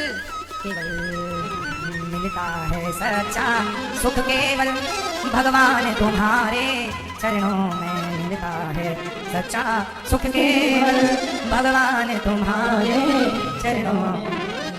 चरणों में बड़ा आनंद है, बड़ा सुख है। गौकर्ण जी ने दिव्य ज्ञान दिया। गौकर्ण जी ने पिता को कहा पिताजी ये शरीर हाड़ मांस का है, कहाँ तुम आ सकते हो रहे हो, ये शरीर अपना नहीं है, पराया। बताइए शरीर आपका है भैया, बताओ शरीर आपका है? आपका छातो बांध के ले जाते, आपके बाप दादे ले गए अपना शरीर, तुम ले जाओगे फिर ये तो जल जाएगा। ये शरीर तुम्हारा नहीं है। जब शरीर आपका ना हो सका तो संसार की भला कोई वस्तु आपकी कैसे हो जाएगी? कुछ होना नहीं है पर सब भाग रहे हैं उसी के पीछे, मेरा है मेरा है। जो तुम्हारा है उसे कह नहीं रहे हो कि मेरे तो गिरधर गोपाल, और जो मेरा है नहीं वो मेरा है। जब मलेरिया बिगड़ता है ना तो रोटियां कड़वी लगने लगती है। जब रोटी कड़वी लगने लगे, दाल कड़वी लगने लगे, समझ लेना बीमारी भयंकर है। जो तुम्हारा है वो पराया लगे और पराया सा अपना लगे, समझ लेना बीमारी अज्ञान की है। ये अज्ञान जल्दी मिटा लो नहीं तुम्हें ले डूबेगा। क्या है आपका, मैं ये बताओ आपका क्या है, बोलो क्या है? क्या है? कृष्ण हमारे गिरधर गोपाल और संसार हमारा। सुनो, कृष्ण हमारे हैं और संसार श्री कृष्ण का है। जब कृष्ण हमारे हैं तो संसार में जो जरूरत है वो ईश्वर अपने आप देंगे, उसके पीछे भागने की जरूरत नहीं है। लेकिन आप लोग एक तरफा भाग रहे हैं, एक तरफा संसार। मेरा बेटा पहले बेटा, फिर बेटे से मन हटा, ठीक नहीं, पोता है मेरा पोता, मेरा पोता। सास कहती है अपनी बहू से, बहू हमें एक पोता दे दो। बहू से मांग रही पोता, क्योंकि आपको बेटा पोता इससे ज्यादा आपने कभी सोचा नहीं, आपको इसी में आनंद है ना। एक बार नारद जी ने एक सुअर से कहा, क्यों वैकुंठ चलेगा? सुअर बोला वहां ये नाली वाली है कि नहीं? नारद जी बोले वहां ये नाली वाली नहीं है। सुअर बोला तो जाओ हम नहीं जाते, हमारे लिए तो यही वैकुंठ है, स्वर्ग है। अब सुअर के लिए उसका नाला ही सबसे बड़ा वैकुंठ है। अब उसे कोई समझाए, ज्ञान दे, चल रहे वैकुंठ चले तो चले, अरे वहां कोई नाला वाला है, ऐसी सुविधा है। तो सुअर को कौन समझाए? बस विडंबना वही है कि आपको संसार बहुत अच्छा लगता है। हम कहते हैं भगवान आपके हैं, कुछ लोग समझ गए, कुछ लोग नहीं जी, हमें तो संसार ही अच्छा, यही रहने तो हम नहीं छोड़ पाएंगे। ये कौन है?